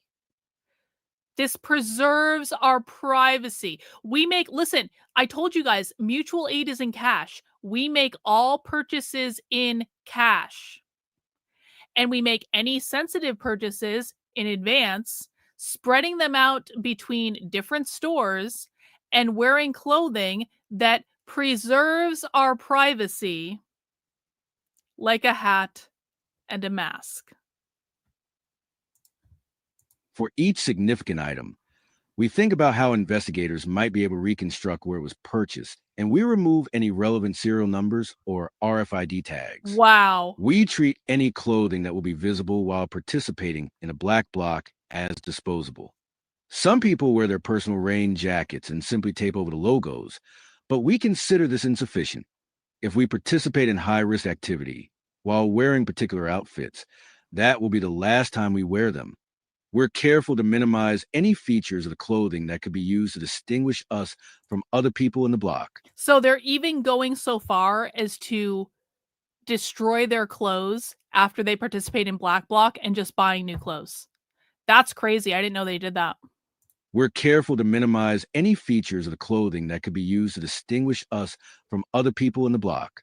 Sometimes it is enough to cover a logo with black marker or remove the stitching, but it is better to find items without logos in the first place. We prefer baggy clothing because it helps to conceal the shape of one's body. Here are some guidelines for shopping for a disposable layer listed from head to toe, depending on how frequently demonstrations are happening. Having to obtain... It skipped the part where it's got a helpful it skipped a whole part. It skipped this whole list. Oh no, am I going to have to read this? Oh shit. Sometimes my plugin doesn't actually read all the text. Okay, so I will read the bulleted list. Everyone's going to have to listen to me. Here are some guidelines for shopping for a disposable layer listed from head to toe. A black mask that doesn't show eyebrows. One option is to fashion a t-shirt made out of some breathable fabric, such as cotton, into a mask, as this can be tied to conceal the eyebrows and upper nose completely. Boxer briefs can also serve this purpose. So, Antifa is wearing their underwear on their face as a mask. Okay. Not on my bingo card, but, you know, you got to do what you got to do, I guess. Alternatively, it is possible to reduce the size of the eye holes into a breathable balaclava by adding a few stitches on each side. A nondescript pair of black glasses. Without eyewear, police photographers can take high-resolution photographs of your eyes and identify your skin color. To prevent these from fogging up, we apply an anti-fog spray, we recommend this one, to the lenses beforehand. You can swap these out for tinted swimming goggles in anticipation of pepper spray, or impact-resistant goggles if rubber bullets are a risk. They're planning to get shot and pepper sprayed, guys. If need be, you may be able to obtain prescription sunglasses or swimming goggles, since it is better not to wear contact lenses if you might be exposed to chemical weapons. For night action, you may need sunglasses with a lighter tint. Always test your gear ahead of time in the same condition in which you will use it. If you're going to participate in a riot, guys, make sure you're testing your eyewear ahead of time so that just in case you get pepper sprayed, you know you're good. Pro tip. A nondescript black hoodie or jacket. If the police in your area sometimes use paint munitions to distinguish demonstrators, it can help to wear a second layer of black clothing that can be removed if it is marked. Waterproof clothing, such as a rain jacket, is best for this purpose because it will hinder the marker dye from soaking through the additional layers. Again, such a helpful pro tip. A pair of black gloves. We like to use work gloves that have smooth rubber on the palms because they won't tear easily. The palms are non-permeable and they allow for good dexterity and grip. You know, if you're breaking into houses and things like that, it's important to have dexterity and grip. However, smooth rubber gloves can retain fingerprints on the outside and even pass them on to objects you handle. Clean them before an action and take care not to leave prints on the outside while donning them. The alternative is to use cloth work gloves, though these can inhibit dexterity. If you may need to handle tear gas canisters, okay, which remain extremely hot for some time after the police deploy them, make sure you use heat-resistant gloves. So what they're talking about is when the police deploy tear gas canisters on Antifa, they pick them up and they throw them back. That's what they're talking about there. A pair of nondescript black jeans. Optionally, to better disguise our body shapes, we sometimes wear black tearaway jogging pants over the jeans, easier for quick removal, or sweatpants, easier to find, and a small vertical cut can be made to the ankle fabric to facilitate pulling them off without removing your shoes or rain pants, better for withstanding paint munitions. A pair of large black socks pulled over shoes. Taking inspiration from the anarchists in Chile, in several cases, the decision not to take this extra precaution has resulted in descriptions of footwear becoming the primary evidence in court cases. These socks must be large enough to easily fit over your shoe. Holy shit. They're wearing socks over their shoes to prevent their shoes from being used as evidence in court cases. They've literally thought of everything. To facilitate quick removal. Oh, I wonder how that happened. You guys remember last week, I think I told you that someone once sent a $500 super chat to Tim Pool telling him to talk to me, and Tim ignored it because Tim doesn't like me, because he is deeply afraid of me and very intimidated by me. Tim here. I tried to comment on Tim Pool's show yesterday that he should watch your channel, but YouTube kept deleting my comment. Tim, it wasn't YouTube. It was not YouTube that kept deleting your comment, Tim. I promise you it wasn't YouTube that kept deleting your comment, because my channel has a long history of going and commenting on Tim Pool's videos, or going into Tim Pool's chat, or even sending Tim Pool super chats, and this is the result every single time, because Tim is afraid of me, as he should be, because I would beat his ass in a debate on this topic and it wouldn't even be close. And so I'm very sorry your comment was deleted, but you know what? Tim doesn't want the truth. He just wants the narrative talking points. It is what it is. It is what it is. Anyway, back to this. To facilitate quick removal, use scissors or a knife to cut 2 1-inch slits along the ankle of each sock, one along the instep and the other along the other side. This will cause the front of the sock to fold over, forming a tongue which you can grab onto in order to tear the sock off rapidly. And here's a helpful diagram, guys, if you need to learn how to take a t-shirt and turn it into a mask, just in case. There you go. Good for Halloween. Halloween's coming up. All right, let's continue. depending on how frequently demonstrations are happening. Having to obtain clothes for each one separately can take a lot of energy. So we usually buy several of each clothing item and store the extras at the house of a trusted friend. Really? The new domestic terrorism order dropped? Okay, we will review the new domestic terrorism order at the end. I'll get it pulled up. We've got a ways to go on this, but we will definitely review Trump's new domestic terrorism executive order at the end. Thank you for telling me, Michael. I appreciate it. The threat library zine is fresh off the... It's only 3 days old? Shit. 3 days old for that new threat library zine. Okay, well, we found it right off the bat. That's awesome. Depending on how frequently demonstrations are happening, having to obtain clothes for each one separately can take a lot of energy. So we usually buy several of... Hang on, we got a super chat from Rottweiler. Sorry for all the pauses, guys. Wait, so you're telling us Antifa isn't just blue-haired overweights, unarmed, and unorganized weirdos on Tumblr because Con Inc. influencers are wrong? Yes, as it turns out, Antifa is actually highly strategic in what they do. They are very pragmatic in what they do, and they're not all mentally ill. Thanks, Rottweiler. Appreciate you. Depending on how frequently demonstrations are happening, having to obtain clothes for each one separately can take a lot of energy. So we usually buy several of each clothing item and store the extras at the house of a trusted friend. Shoplifting materials offers one way to avoid memorable interactions with the person at the cash register. But if one is suspected of shoplifting, the store may keep the CCTV footage for longer than they would otherwise, and being caught in the act could enable the authorities to connect the dots. When packing for demonstration, we apply a need-to-bring standard, similar to the need-to-know standard we apply when sharing information about our plans beyond our affinity group. If anyone is arrested, whatever they are carrying could be harmful to them, or others they fly for the demonstration could be used to establish that the arrestee attended intentionally. The content of a wallet could provide investigators with a wealth of new information.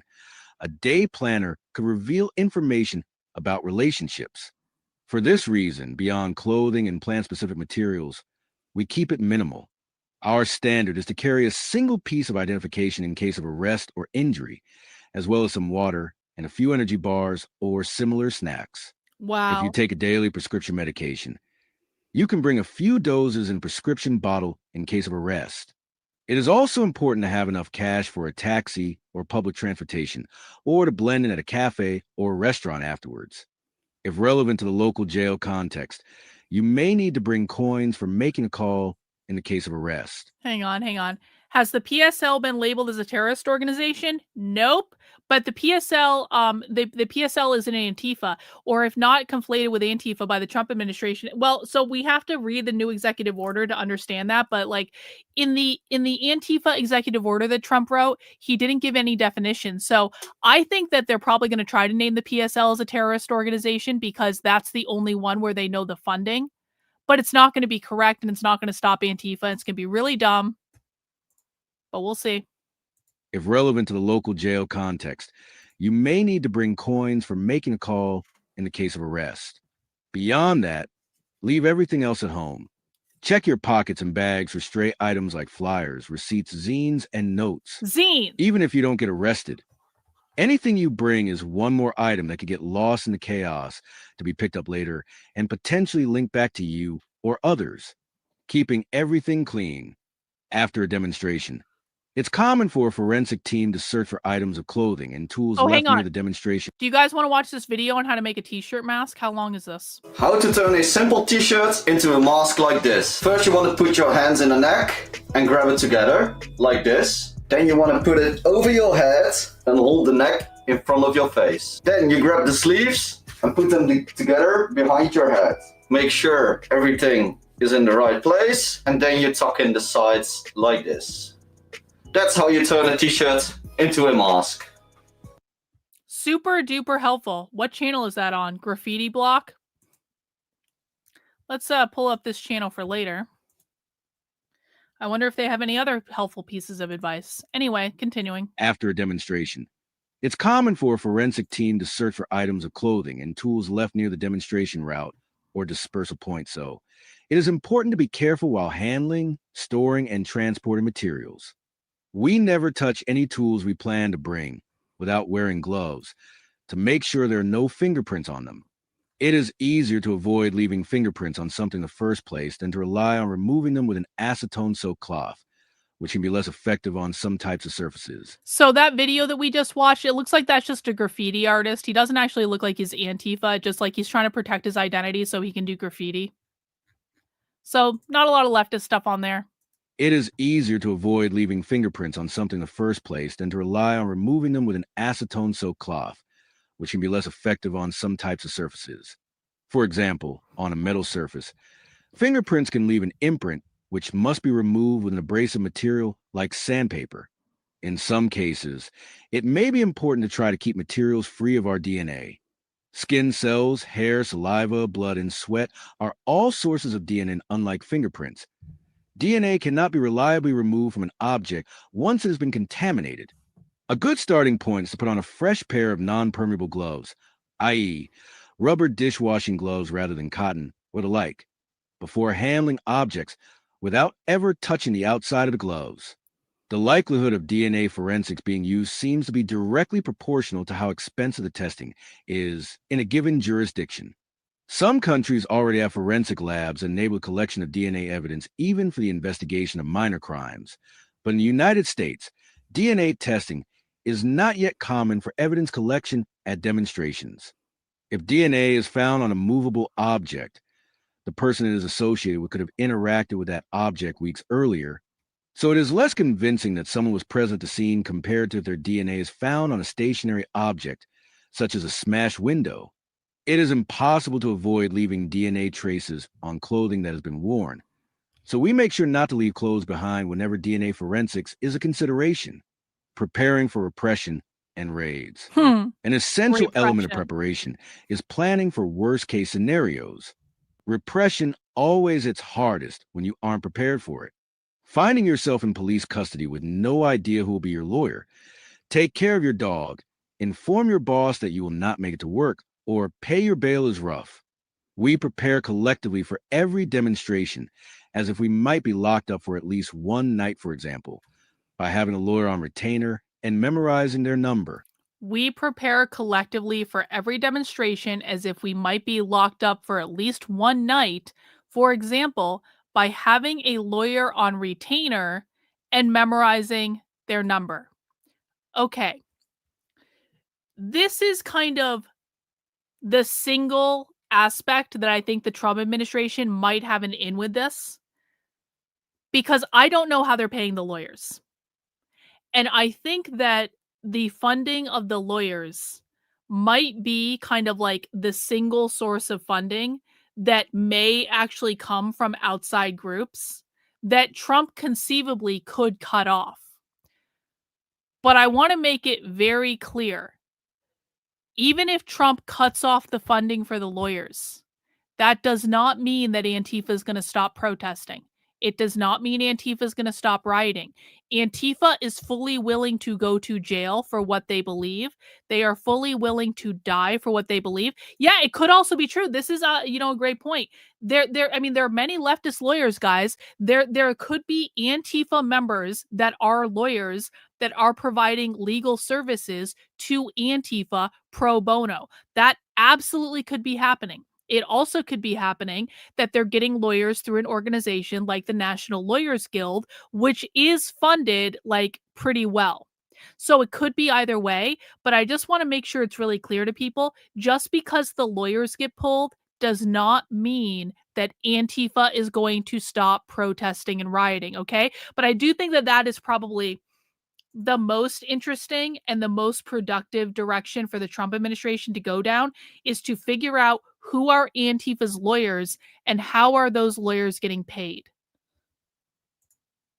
We prepare collectively for every demonstration as if we might be locked up for at least one night, for example, by having a lawyer on retainer and memorizing their number. This may sound emotionally draining, but we find that it actually empowers us to act more freely. Other ways of preparing could include giving someone a spare house key, arranging for childcare or pet care, arranging for someone to pay bail or rent, sharing the logins for an email account or collective social media account, and the like.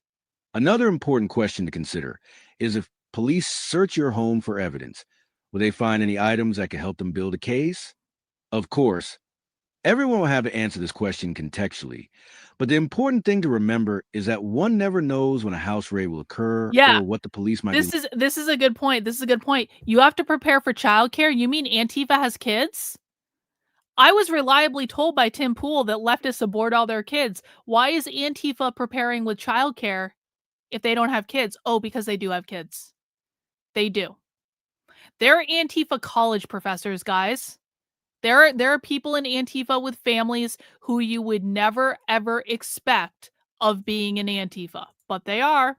Of course, everyone will have to answer this question contextually, but the important thing to remember is that one never knows when a house raid will occur or what the police might be looking for. Therefore, we should make sure that our homes are always as free as possible materials that would be interesting to a prosecutor. As a general rule, don't store anything particularly sensitive at home. It's not always a single incriminating item that is a problem, such as an article of clothing caught on surveillance footage. We also avoid what we call the sketchy collection. Some examples of things we don't keep at home. Yeah, this is a really good point. Hang on.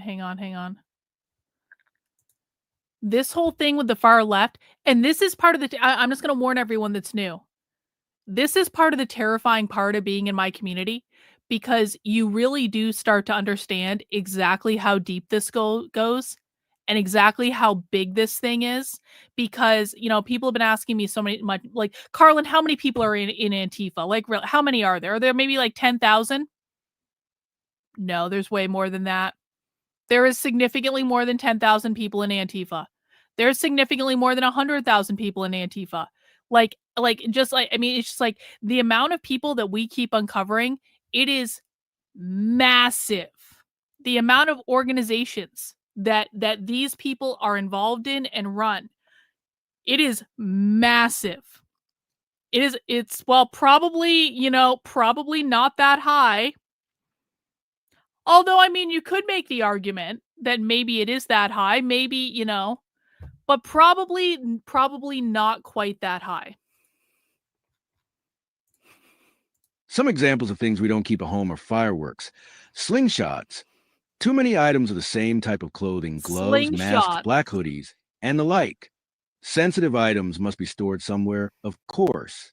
One option is in the homes of trusted friends who are unlikely to experience a search themselves. 6 million Antifa, not a single Antifa less.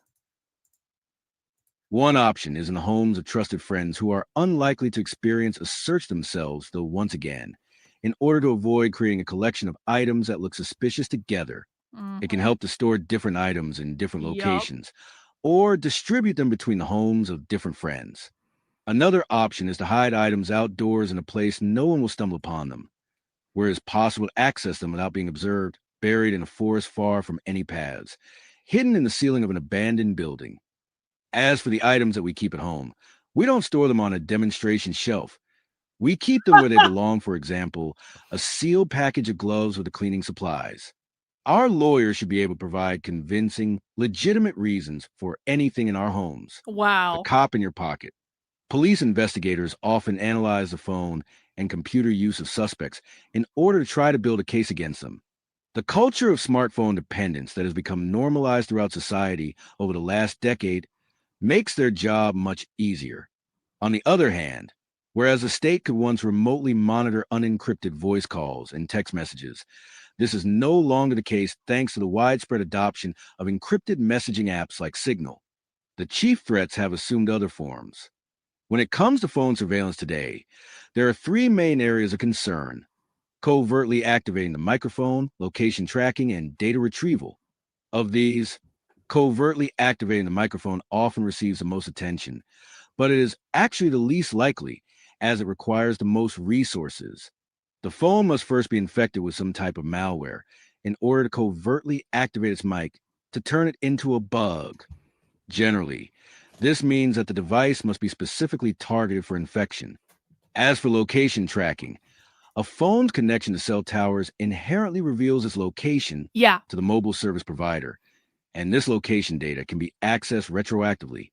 Just by knowing a phone number, police can quickly map everywhere that phone has ever been and easily display patterns and connections over a given period of time, for example, the preceding year or the week before the demonstration. If one of us is arrested, even the dumbest cop or prosecutor may think to ask who we were with and where we were in the time leading up to the arrest. The automatic location. Hang on. Breaking news. Breaking news. Former FBI Director James Comey indicted on false statement and obstruction of justice charges. Trump indicted James Comey? Holy shit.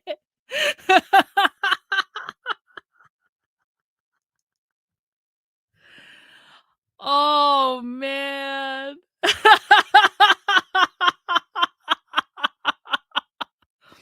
Okay. Based Trump. Okay. The automatic location tracking of cell phones makes this information easily accessible. Anyone who could be targeted for investigation should know that carrying their phone with them as they go about daily life can give investigators a more or less comprehensive understanding of who they organize with, as it is easy for them to analyze which phones are regularly in proximity. It is a particular interest of the police to know who is participating in a meeting. If everyone arrives at a meeting with phones, it is easy to determine who was at the meeting, even if all the phones are turned off beforehand. The only way to defend against location tracking is to avoid habitually carrying your phone around in the first place, to leave your phone at home on a regular basis, not just for sensitive meetings and demonstrations. The more that our communities collectively implement this practice and resist the dominant norm, for example, by making plans in advance rather than relying on constant digital availability, the easier it will be to change our practices on an individual level. As for data retrieval, if the police gain physical access to a phone, we must assume that they will eventually be able to read its contents. Arrests are often accompanied by a warrant to seize all phones and computers, and many police departments have contracts with companies like Celebrite that develop technology to bypass disk encryption. A leaked document from July 2024 shows that Celebrite can unlock almost all Android and iOS phones, with the exception of Graphene OS, a security-focused variant of Android that we recommend. It's also important to keep in mind that encrypted messaging apps like Signal do not solve this problem. No mobile phone app is capable of disappearing messages from a disk in a way that will ensure that forensic specialists cannot recover them, because truly erasing data requires reformatting the entire drive. To get an idea of what type of phone data the police are interested in, read the testimony of AJ, 20 defendant whose phone was seized. It is inconvenient to be careful with our phones, but it is even more inconvenient to end up behind bars. The extensive possibilities for phone surveillance become less threatening when we treat our phones as untrustworthy and leave them at home whenever possible. As stated in a recent security proposal, carrying your phone with you has security implications for everyone you interact with. So I want to make sure people understand this. What they're basically trying to say is, listen, asshole, if you bring your phone to a protest, you're not just putting yourself in danger of getting arrested, you are putting all of the rest of us in danger of getting arrested as well. And that means you're not being a good comrade. And that means you're not in solidarity with the community. And so basically they're trying to frame this as like, it is actually an act of community care or community love in order to leave your phone at home, because you're not just doing it for yourself, you're doing it for everyone else. As stated in a recent security proposal, carrying your phone with you has security implications for everyone you interact with. Whenever you type something into a phone, consider the possibility that it could eventually be read aloud in court. All truly sensitive conversations should take place in person, outdoors, with phones left at home. Phones are useful for exchanging non-sensitive information or scheduling a meeting time, but not for communicating anything that could be interpreted as evidence of criminal conspiracy.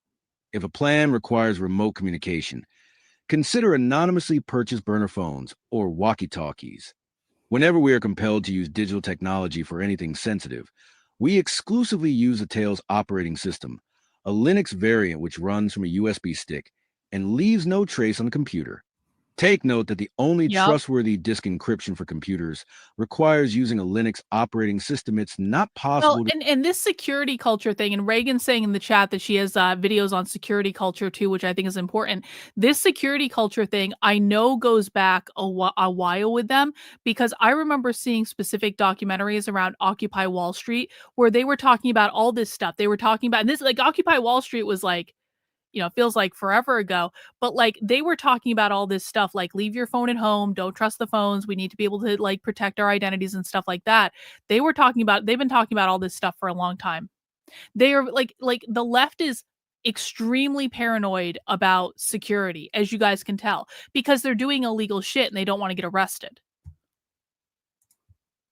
Take note that the only trustworthy disk encryption for computers requires using a Linux operating system. It's not possible to rule out backdoors in Windows and Mac OS because their source code is not publicly available, and security researchers have repeatedly broken Windows disk encryption in the streets, becoming anonymous.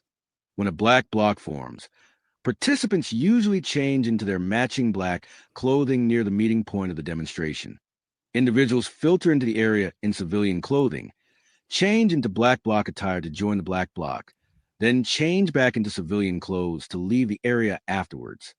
In order to ensure that no one can make a connection between your civilian and bloc clothing, it is important that these two outfit changes are not documented or witnessed by police, journalists, or anyone else you wouldn't trust with your freedom. For the same reason, once you start to change clothes, you should do so immediately and completely, with no intermediate stage mixing together elements of both outfits. You could be seen in either civilian or black bloc clothing, but not in a mixture of the two. Even in your civilian outfit, it's better if it is still difficult to identify you. Again, a generic N95 mask and hat can go a long way without attracting too much attention. So I want to talk about the mask thing, and because people who are new might not know. So well, in this document, they are talking about wearing a mask to protect their identity, and certainly they do that. There is also a different reason people on the left wear masks at their events, and it's not always to protect their identity. The left really does believe that COVID is still a thing. They really do believe that they have obligation to people in the community to protect them from getting COVID. And so when you go to the left's events, even when they're in their private events, this just happened to me at the New York Anarchist Book Fair. I went to a talk in a queer bookstore called Blue Stockings. And I walked into the talk and everyone in the bookstore is wearing a mask. And I had been in the bookstore the day before. The previous day in the bookstore, no one was wearing a mask. I walked in the next day, everyone's wearing a mask. It's not because they were being recorded. It's not because they were hiding their identity. They were all wearing a mask because they were all engaging in community care or collective care, where they still believe that COVID is a real thing. And they were all trying to create a safe environment where everyone could come without risk of COVID. So they really do believe that. They really do it. It's not always about protecting your identity, although it certainly is in this case. Yeah, Ben Affleck's daughter is a great example of this. Ben Affleck's daughter, and she's young and she's dumb, and, you know, you have to forgive her. Ben Affleck's daughter still believes that COVID is a thing. Bless her heart, with love. No, I wore a mask. I had my mask with me. I had my fake mask with me where I could breathe. So I still wore one. Don't worry. I mean, it's easier for me to go undercover at things because I wear a mask. Even in your civilian outfit, it's better if it is still difficult to identify you. Again, a generic N95 mask and hat can go a long way without attracting too much attention. Rather than assembling at a convergence point, black blocs can also form on the move, which can make it more difficult for the police to get footage of people changing. This can be easier within a larger crowd. We change into our block clothes in the best place we can find that is out of the sight of cops, surveillance cameras, and filming smartphones. The ideal spot is outside the immediate area that the police are focused on, but close enough to the convergence point that you can reach it without being stopped. If there is no better option, we would draw as deep into the center of the crowd as possible and change while huddled behind banners and umbrellas. Whenever possible, it is better to change beneath awnings, overpasses, or other forms of cover that block the view of drones. In some cases, there will be police specifically tasked with identifying people, and investigators may spend hours afterwards going through all the available footage. It is a good idea to practice changing into and out of the block layer ahead of time to make the process quicker and less stressful. If our outfits serve their purpose, police will have. Hang on, we got a super chat from Average Person. Crime Think has a burner phone best practice. So someone asked if they use burner phones. I guess so. You can follow that link to go learn about that. Thanks, Average Person. If our outfits serve their purpose, police will have a more difficult time distinguishing between individuals, keeping track of who is who, and providing convincing testimony. Hang on. This might be a dumb question, but what do they do to you if they figured out who you are, and what would you do? Oh, they probably would beat the shit out of me. They probably would have beat the shit out of me if they figured out who I am. I mean, the minimal thing that's going to happen to me is I'm going to get kicked out, but I think I would have gotten the shit kicked out of me if they figured out who I was. What would I do? I would try to run away. I don't want to get beat up. I would try to run away, but if I couldn't run away, I'll tell you what, I would have put up a good fight and I would have gotten in as many licks in as I could. I can be a scrappy bitch, man. I don't back down from that shit. And I have a very high pain tolerance, believe it or not. So if they tried to beat the shit out of me, I would have done my level best. And it would have been the whole group of them against me. So I probably would have gotten the shit kicked out of me, but I would definitely fight. I'll tell you that. If our outfits serve their purpose, police will have a more difficult time distinguishing between individuals, keeping track of who is who, and providing convincing testimony in court. After changing, we quickly check each other to make sure that no hair, eyebrows, or, ideally, skin remain unconcealed. No clothes in the civilian layer are. Well, do I want security? I mean, it's kind of hard to have security when you're going undercover at things. They notice things like security.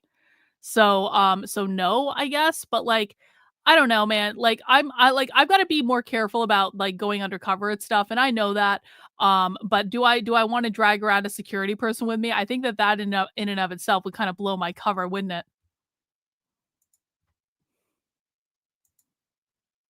After changing, we quickly check each other to make sure that no hair, eyebrows, or, ideally, skin remain unconcealed. No clothes in the civilian layer are visible, and no other details such as scars, piercings, or tattoos are exposed.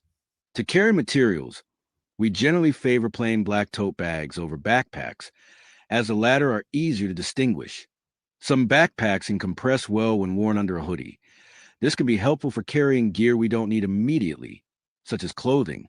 If we are going to use protective gear, body armor, helmets, gas masks, and goggles, it may be a good idea for participants in the Black Bloc to decide collectively on a specific model in advance this way, even if the protective gear has some distinguishing features. At least it won't be possible to distinguish a Black Bloc participant on that basis alone. Sometimes, instead of wearing Black Bloc clothes, a group makes a decision that it is more appropriate to participate in a demonstration as a light bloc. Oh, yeah? In this case, What's rather than this? dressing head to toe in black, participants conceal their faces while wearing everyday clothing such as nondescript hoodies or rain gear, choosing dull colors such as gray and brown. The idea is to blend in with other demonstrators, since police can more easily identify and target a clearly distinguishable bloc. See, sometimes they don't dress in black blocks. Sometimes they're just trying to dress like everyone else so people don't know who they are.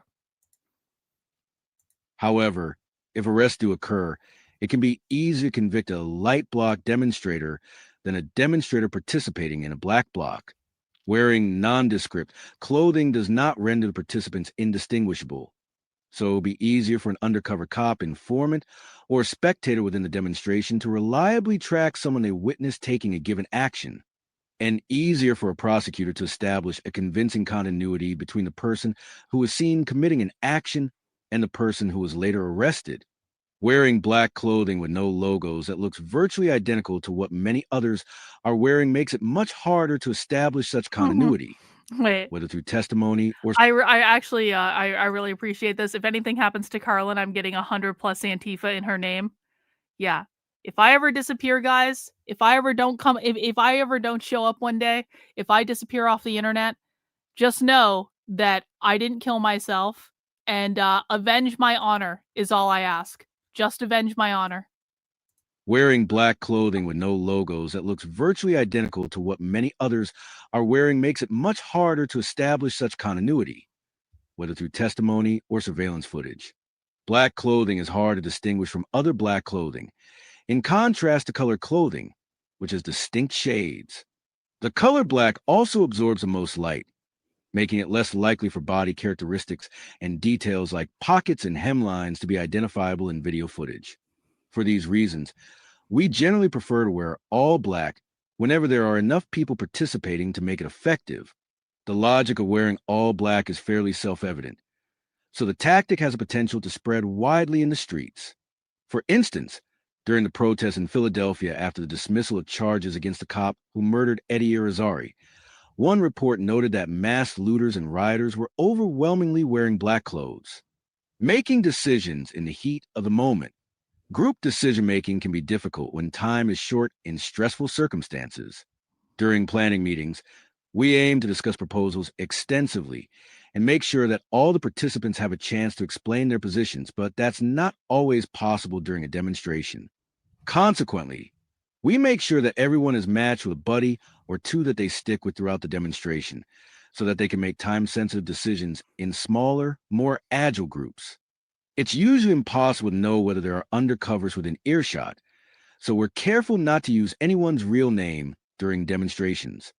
We choose a temporary, one-time only group name to call out when we need to regroup during a chaotic moment or to signal that we all need to touch base. We also create temporary aliases to identify ourselves if it seems necessary, although simply pointing can usually do the trick. It's important to avoid panic or spreading rumors.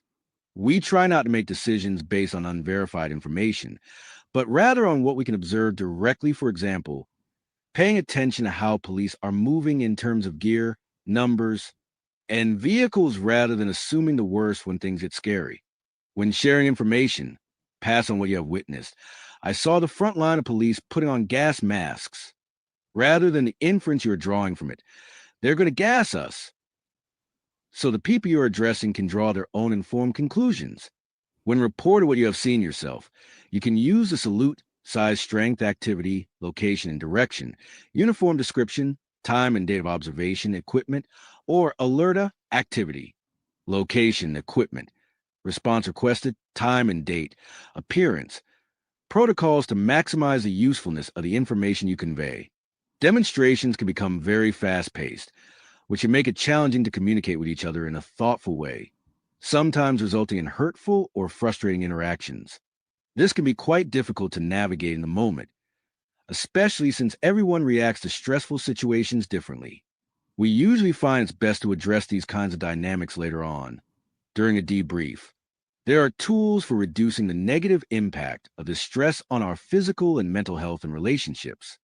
Every affinity group can benefit from learning about somatic practices for regulating the nervous system under stress and incorporating these into their street action routine. Police surveillance. It is always possible that undercover cops will try to infiltrate combative crowds, especially in larger black... Hang on. Michael says, this reminds me of the Borg because it is. This is the Borg. Antifa is a collective group. They do not believe in acting as individuals. They need everyone to assimilate to the collective group. And how they operate and how they organize is basically a demonstration of what they want if they ever got control of society. So if you need to think of it like we are trying to fend off the Borg, think of it like that, because that's exactly what it is. This is the Borg origin story. We are watching it live. We are experiencing it. They are all around us right now. Yeah. Well, resistance might be futile, but we're going to resist anyway. Especially in larger black blocks in which no one participant will recognize all the others. Point one, if they take this risk. Their goal will probably be to watch who is engaging in high-risk actions.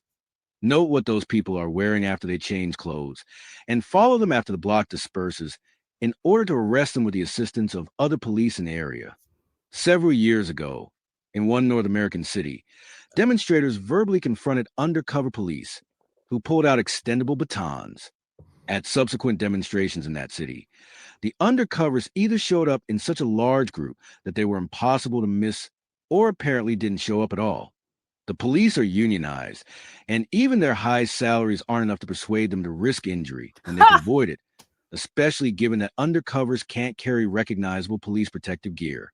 The uniformed cops policing the demonstration will often be filming in some capacity, and the quality of this footage can be quite good. Hang on. They're not forcing anyone. No one is forced to do this. No one is forced to be a part of Antifa. If you don't want to show up and be part of Antifa, you don't have to. But what they're saying is that if you are going to do this stuff with us, if you are going to go into this environment and do this highly illegal stuff for which we all may get arrested and we all may go to jail, then we are asking you to take basic precautions to protect yourself and to protect everyone else. And so when you're in this type of environment, no one's forced. But they're saying, if you want to be a part of our community, then we take care of each other in the community. And this is something they take very seriously. Like, people think that socialism is like, it comes at the barrel of a gun. It doesn't. Not in that way. That's Stalinist. That's not what they're doing. But they're saying, we are setting certain standards for our community, and we're doing this to help everyone else. And they're a collective group. And so they believe that it is not only their responsibility to protect themselves, it's also their responsibility to protect everyone else. Police departments are already using drones to carry out surveillance of demonstrations. Police typically analyze at least some of this footage in real time, while the action is still happening, to facilitate targeted arrests during police charges or in the moments following the dispersal of the demonstration. If you don't want to be a part of it, you don't show up. But you just don't go. Like, no, again, no one is forcing anyone to go to an Antifa protest. This document is about, if you are going to come and protest and riot and do illegal shit with us, this is how you protect yourself and everyone else. And if you don't want to do that, then you just don't go. It's like, they're not going to go to your house and be like, get your ass out to the fucking riot. They're never going to do that. They're never going to force you to do it.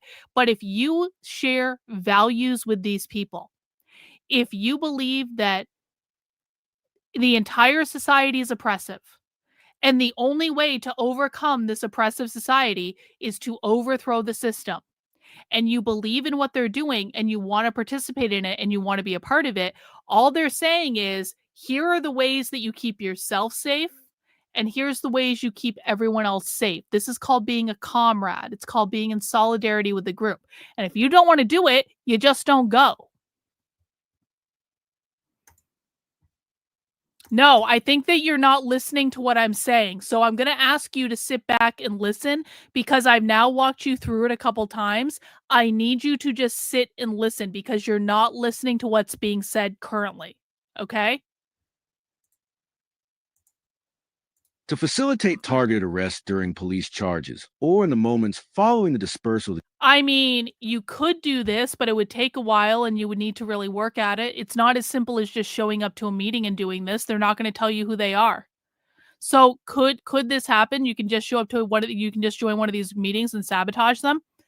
You could, but it's not going to happen on the first meeting. You're going to have to show up, go to their events, get to know people, build relationships. You're probably going to have to go to their protests. You're going to have to have street cred, for lack of a better word. You're going to have to make friends with them. So it's not as simple as just like, this is why I don't do long-term undercover stuff. If I'm going to an event, I'm going to one event. Like, when I go undercover at something, I'm not trying to make friends. I'm not trying to build relationships. I'm not trying to do it in a way that, like, I'm going back to their meetings. If I go to an event, I'm there to record the event.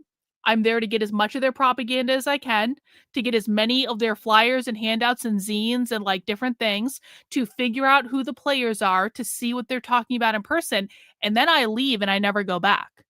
There are a lot of undercover people that they only go undercover at events near them because they do it on an ongoing long-term basis, where they're going and they're building relationships and they're doing that sort of thing. So if you want to do that, you need to do that more of like long-term thing where you're going and you're building relationships and you're making friends and you're gaining trust and yada, yada, yada, yada, yada. And eventually you could probably do something like that, but you can't do it on your first try. You just like, it's just not how it's set up. Do I ever take recordings and go super hardcore with the facial recognition stuff? I've never done the facial. Well, so when I'm at events, I largely know who the major players are because I know these people. I've been studying them for a long time. And so if I go to events, I don't need the facial recognition because I know who I'm talking to. So I haven't done that, but it might be something interesting for someone else. Hey, Tiffanel over on Rumble with the $5 rant. Karlyn, idea you might want to spread for the Riot police to use some paintball guns and set colors. Using the colors to mark a suspected Antifa person. Paintballs show up well on black. That's actually, that's not a bad idea. That's not a bad idea at all. Appreciate the Rumble rant. And again, guys, I'll emphasize this. If you want to go undercover, if you want to go to their events, I will teach you how to do it. There's so much stuff you can cover. There's online events, there's in-person events. There's so many people we need doing this. It really should not just be me doing this. If you want to learn how to do this, I will teach you, but you've really got to learn. You have to sit down and learn their language. You have to learn how they talk. You have to learn what their culture's like, because if you're just coming here and you're new and you just see conservative clickbait content, what you see coming out of conservative clickbait content is not what happens in these meetings at all. Just joining the stream, do you discuss or investigate agent provocateurs paid? There are no paid assets in this movement. That's not how this works. There's no paid. These people are true believers, guys. These people are not paid assets. These people are not paid protesters. That's what we call a conservative bullshit talking point. These people really do believe in what they're doing. It's part of their identity. They're not doing it because they're paid to do it. They're doing it because this is what they believe they need to do in order to create a better world. To facilitate targeted arrests during police charges or in the moments following the dispersal of the demonstration when there is no longer a collective capacity to fight back. If we ever see police pointing at someone... Well, so DJ asks how would they react to a 60-year-old man? I mean, I see older men at these events, so it's not like that doesn't exist. But DJ, I'm going to be honest, like what I would be concerned about with someone older doing this, and I don't mean any offense by this, but I can foresee a situation where you might go in with a lot of hubris and be like, hey there, fellow kids. It would be like that sort of thing. And so I'm not sure that I would, like, unless you have like a lot of experience and historical knowledge, like, and you can act, because you do need to act. You need to be able to have conversations with them. You need to be able to speak their language. But if you're going in there and you're like, hey there, fellow kids, like, they're going to sniff you out very, very, very easily. I have seen older people at these events. I have not seen older Antifa, but I have seen older people at the events before. But unless you're really committed to it, it's not something I would recommend. Like, let someone younger do it, bro. Honestly, like, I mean, I know I'm not the youngest person, and certainly there are people younger than me, but maybe just let someone younger do it. If we ever see police pointing at someone, especially commanding officers, we make sure to let that person know. Sometimes this may be just for intimidation purposes. If this happens to you, changing clothes when they're focused on you may not solve your problems. If the police are able to maintain a line of sight, the last thing you want to do is burn your exit outfit when you are already a target. Make sure to get safely out of their view before you change clothes. Other forms of surveillance. Not only the police will be filming surveillance cameras, spectators. Actually, that is actually a really good example. Steve Lee with the Seattle Revolutionary Socialists is an older guy. There are older, but he's not an Antifa. Like, he's a communist. He's not, and Steve Lee does want to overthrow the government. That's very real. But like, he's not an Antifa though. Steve Lee, do you really think that Steve Lee is going out in black bloc? That would actually be hilarious if he was, but I kind of doubt that he is.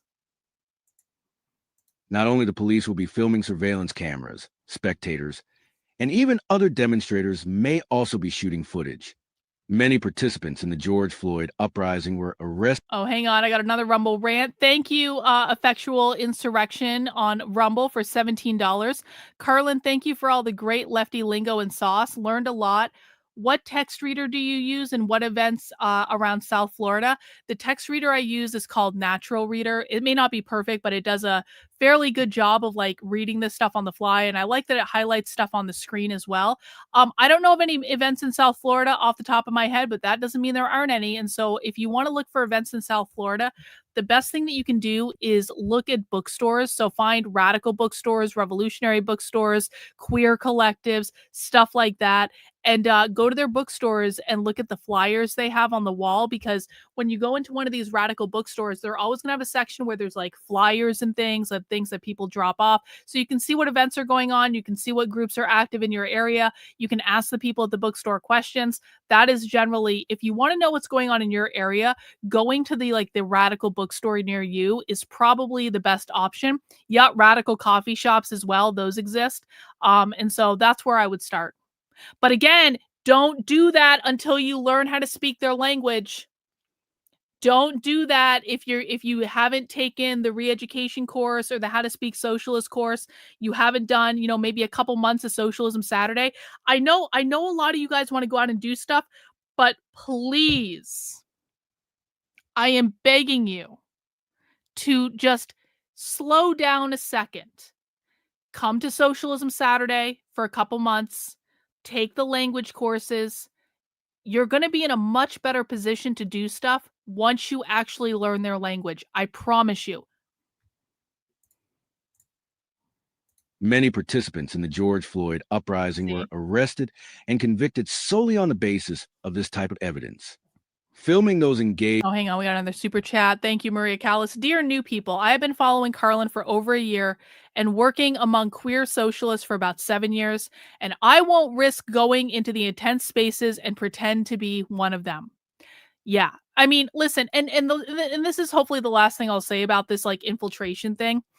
I talked about this a little bit yesterday or maybe earlier this week. There is a spiritual cost to putting yourself in these spaces. And I don't want people to underestimate this. It's not just that it's difficult to go undercover and sit there and listen to them for hours at a time, because that's hard enough. They're boring. They talk very flowery. You actually do have to be paying attention to it. You should go to that. You should definitely go to that. 100% go to that. That's going to be be careful if you go to that, because there's going to be queer people at that. That's going to be nuts. But there is a spiritual cost to being around these people for hours or days at a time. And I just want people to be aware of it going in. I've told this story a million times. You can find the video on the channel. I once went undercover at an event at the University of Colorado Boulder where I sat in on a presentation about multiple personality disorder being a gender identity. There were multiple people in the room with multiple personality disorder. I didn't know that when I went to the presentation. I was just like, okay, this topic sounds crazy. And so I find myself in the middle of the room with multiple people around me that have multiple personality disorder. Well, I'm pretty sure that an entity that was in one of those people, I'm not making this up, attached itself to me in that meeting. Because for probably 2 hours after that meeting, I was tweaking. I felt completely weird. I was with Jennifer, who's on the channel on Tuesday nights. Jennifer was there with me. Even Jennifer was like, Karlyn, something fucked up is going on. I was attracting all sorts of crazy people in downtown Boulder when we were just walking down the street. I could not focus on anything. It felt like my body was taken over by something. Finally, Jennifer, who is a witch and an energy worker, had me bend over a giant rock in downtown Boulder because she was trying to ground my energy. And so if you want to ground your energy, you hang on to something that's in the ground. So Jennifer had me bend over a giant rock and she pushed the energy from whatever that fucking thing was into the ground, and I felt it leave my body. I felt it go all the way down my body. It was like a buzzing throughout my entire body, and then eventually went into the ground, and then I felt fine after that. but I'm very serious. Like that was a real thing that happened, and people can make fun of me for that. Like, certainly there are people who have made fun of me for that, but I was in a room with these people, and some sort of fucking entity that was attached to one of them ended up attaching itself to me. And it was one of the most wild experiences I've ever had. It really was. And thank God I was with Jennifer, who knew about this stuff, because I think if I had been with anyone else, like, I would have looked like a goddamn crazy person, because I was like all over the place. I was like it was like I could not focus. My vision was all fucked up. Like I couldn't get my body to calm down. I was constantly shaking like this. It was crazy. And so I'm not suggesting that every single time that's going to happen. I think the whole multiple personality disorder was like a very specific thing, but like, I just want people to be aware. Like, I have been to events where I've been in the same room as these people for days. I come out effed up on the other side. When I was like with the New York anarchists for a full day, that wasn't even that long of a time. I was with them for basically 10 a.m. through like 6 p.m. or something like that. Even then, by the time I came out of it, I was like, I was like all teed up, okay? And I'm used to doing this stuff. I've been doing this stuff for years. So there is absolutely kind of like a spiritual cost to going into these things. It's not just as easy as like you show up at an event and you sit your ass down and you listen. It is really hard. And so when I am begging you guys to prepare for this, if you want to do it, all of you can do it. I promise you. But I feel very strongly that if you're going to do it, you need to prepare to do it. You need to prepare just in your knowledge. You also need to prepare mentally for the situation that you're walking into. And I promise you, there are people who've gone undercover in my chat. They will tell you exactly the same thing. When you go to a leftist event, it is an intense environment. Okay? So go slow. Do not rush into anything. We will teach you how to do this, but please, I don't want anyone to get hurt because you see me doing something and you assume that you can walk right into it, because it's just not the way it goes, okay?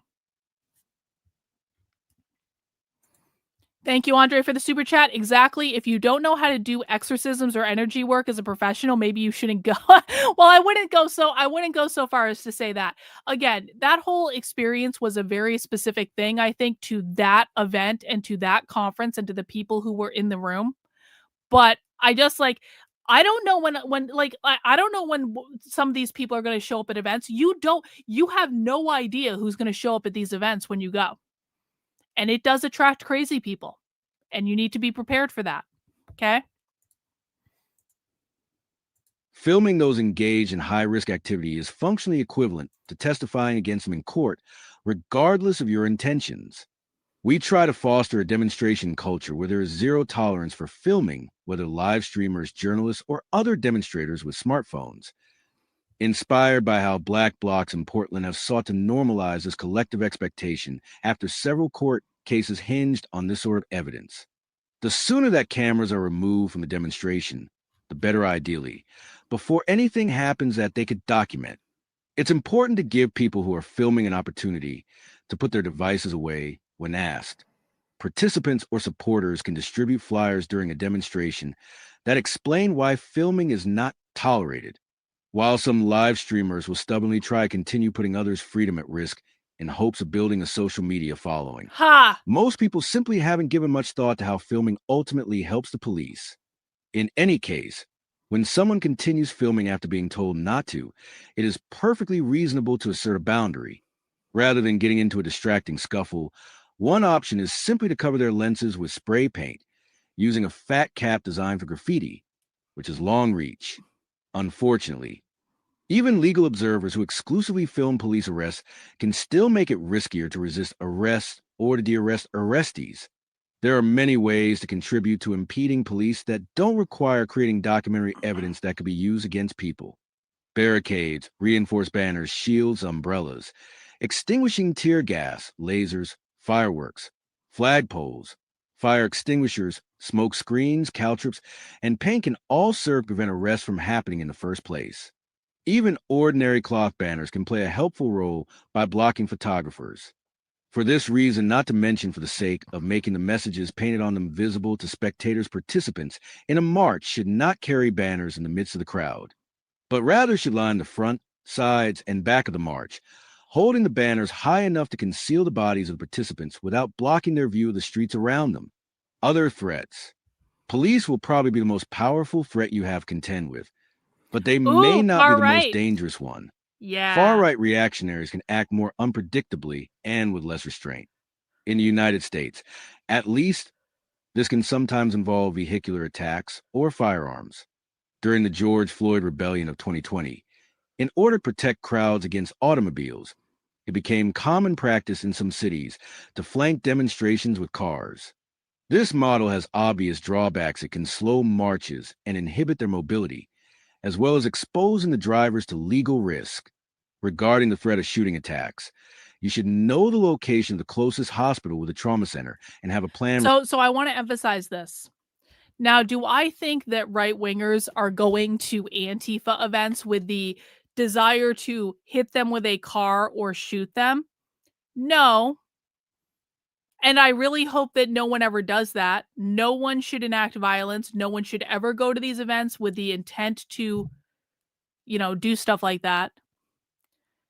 But I want people to understand, they are very afraid of the right-wing fascists showing up to their events, to shoot them, to hit them with a car, things like that. They are hyper aware of these things. And so even if there is a very small chance that that's actually going to happen, they are afraid of it and they are acting as though it's almost like an inevitability. Regarding the threat of shooting attacks, you should know the location of the closest hospital with a trauma center and have a plan regarding how to reach it. Read this guide detailing how to respond to gunshot wounds during demonstrations.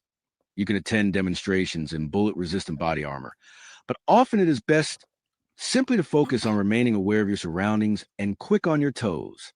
For now, the likelihood of being endangered by a driver or shot during a demonstration is not much greater than the likelihood of being endangered by a driver or shot at in any other situation in the United States. Well, there you go. The question of how to deal with firearms at demonstrations raises a host of other questions which are beyond the scope of this text. Beneath the paving stones, the beach, against a well-resourced adversary trained for symmetrical conflict, the chief strength of demonstrations lies in mobility. Riot police have to carry a lot of heavy gear. This makes it difficult for them to keep up a jog for very long. Their strategy tends to rely on short sprints to disperse or herd a crowd before they have to pause or get into a vehicle, and police vans need the streets clear of barricades in order to keep up with the demonstration. Keeping this in mind, if the numbers are on our side when the cops charge, it is often not necessary to run, and in any case it is important not to panic. A demonstration that moves too fast tends to become less compact, and this can make it easier for the police to single out demonstrators for target arrests or to split the demonstration. At the same time, there are also moments when it may be crucial for a small number of people to act quickly. For example, when a small number of police attempt to form a line to kettle demonstrators, if enough demonstrators can get on the other side of the line, the officers may choose to withdraw rather than risk being surrounded. In Germany, the slogan, "5 fingers make a fist," has described a variety of tactics involving small groups penetrating police lines in order to come together in a large group on the other side. Historically speaking, projectiles, fireworks, and barricades can obstruct police from advancing. If you attend a large number of demonstrations, you may end up in a situation in which people are using some of these tactics. Regardless of whether you ever choose to participate in them yourself, it is important that you understand what those people are doing and why. If people begin employing projectiles, it is crucial to emphasize to everyone that they should only throw things from the front of a crowd. When people throw projectiles over the heads of other demonstrators, this can result in serious injuries. The same goes for throwing projectiles at a... If you're going to throw shit, don't do it from the back of the protest. Do it at the front of the protest. Otherwise, you might hit one of your fellow comrades in the head. The same goes for throwing projectiles at a target that has people in front of it or beside it.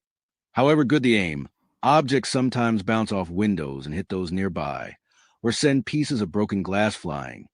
Riot police are equipped with expensive taxpayer-funded protective gear, but demonstrators or passers-by could be severely injured. We have seen groups collect projectiles beforehand in order to empty bags full of them onto the ground between the crowd and the police at the opening of a confrontation, enabling those who arrived empty-handed to join in. Stones and hammers can both break windows. Hang on. I want to emphasize the language that they're using. We have seen groups collect projectiles beforehand in order to empty bags. So they're talking about rocks and things in order to empty bags full of them onto the ground between the crowd and the police at the opening of a confrontation. So what they're saying is here, we've seen groups collect rocks before a presentation just to make sure that we had them all there. I want to emphasize this though. They're not talking about getting pallets of bricks delivered. They're literally talking about they show up, they bring these bags with them, they run around finding rocks and bricks and things that they can throw, just like they steal it off the street or they take it off the sidewalk, like whatever. If they happen to be around a construction site, that's going to be a place where they can steal a lot of stuff, and they do. It's not like they're having all this stuff nicely delivered to them. They're going and they're getting it beforehand so that they have it they have it for the protest, okay? Thanks, Scott. 5 fingers make a fist is an actual literal definition of fascism. Well, I'm not going to call them fascists because I think that that's a blight of fascism, but okay. Continuing. Stones and hammers can both break windows, but each entails different security considerations. Stones can serve a wider array of functions. When no longer needed, if left in an appropriate setting, they will attract less attention from a forensic team than a hammer would. Hammers can be safer to use in a chaotic or crowded situation. They can be used over and over. They are easy to aim, and they are helpful for windows, which are more liable to break when struck in the corners, where the glass is more rigid. If someone breaks a window with a hammer, this will spray tiny particles of glass onto the clothes of anyone nearby, and police have special flashlights to detect these traces.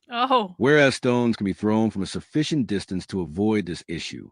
Another risk associated with using hammers to break glass is cutting oneself, for example.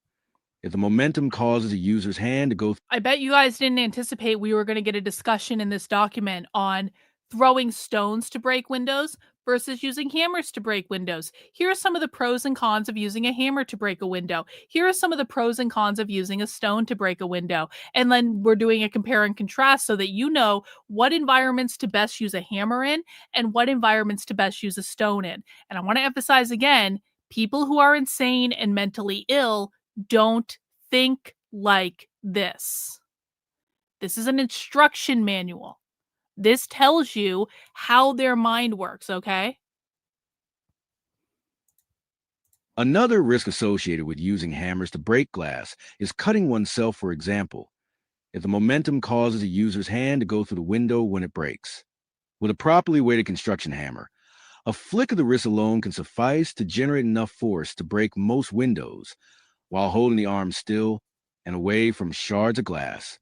Increasingly, banks, corporate chains, and government buildings are outfitted with expensive windows that are difficult to break. The glass may be thicker and laminated with special layers, or it may feel especially bouncy, typical of polycarbonate panels. We don't know of a simple method for identifying these stronger window types. Well, actually, it's good that you asked this question because I was thinking about talking about this anyway. What percent of Antifa actually read all of this? A very large percent. Extremely large. And think about it deeply, internalize it, and apply it. A very large percent. Do you know how I know that? Because they read it in their meetings. So one of the strengths that the left has that the right really needs to learn from is that the left puts education at the center of their activism. What does that mean? They're constantly having book clubs and discussion groups and classes. And so with a document like this, basically what's going to happen is the Antifa cell is going to get together and they're going to have a meeting And they're all going to read this document together. And then they're going to have a conversation about the document. And they're going to take turns reading the different sections. So different people will read different sections. And then they're going to say, so what does that mean for us? And they may spend several weeks doing this. They have book clubs where they break all this stuff down. They have discussion groups where they break all this stuff down. So it's a much higher percentage of people than you might think. If you did this on the right wing, like basically they would take it and be like, eh. They may look at the cover, they may look at the pictures, but they're not reading this in depth.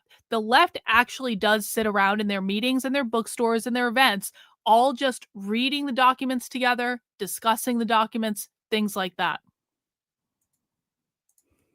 We don't know of a simple method for identifying these stronger window types, and we recommend against spreading myths to the effect that some broad category windows is unbreakable. I mean, I guess even bigger picture, they take this seriously. Like they're not just getting dressed up in black clothes and going out and throwing stuff in windows indiscriminately. They're not just getting dressed up and setting fires to police cars indiscriminately. This is all part of a very serious strategy where they have thought through every aspect of this. Okay? And again, this is why I think it's so dangerous when the right keeps going, they're mentally ill, they're dumb, they're lazy, and blah, blah, blah, blah, blah. Like, they're not dumb, they're not lazy, they're not mentally ill. They have a completely different set of values. They are thinking through every aspect of what they're doing. They're actually being really pedantic about it. So they take this very seriously because they know they could get arrested. They know they could get their friends arrested. They know they're doing illegal stuff. They're very clear about it. And so they're not just walking into this without thinking through literally every aspect of it. We don't know of a simple method for identifying these stronger window types, and we recommend against spreading myths to the effect that some broad category windows is unbreakable. Often, more force is simply needed or multiple strikes to the same corner. Chunks of an exceptionally dense material, such as porcelain, may be more effective than stones. The Molotov cocktail has been glorified as a symbol of resistance for several decades. But romanticization can be dangerous, obscuring safer and more efficient means of achieving the same goals. Unlike a bottle of accelerant in its original packaging, a Molotov cocktail is legally classified as an improvised explosive device, and this intensifies the sentencing guidelines of possessing or using one. Anyone who is considering making or using one should reflect long and hard on the risks involved, including the possibility of serving significant prison time. The bottom line is that just as nothing is more dangerous than the imposition of authoritarian law and order, there is nothing safer than a city that has spiraled out of control. When the police give up trying to dominate the entire terrain and limit themselves to defending fixed territory, too many things become possible that are otherwise impossible, disappearing without a trace.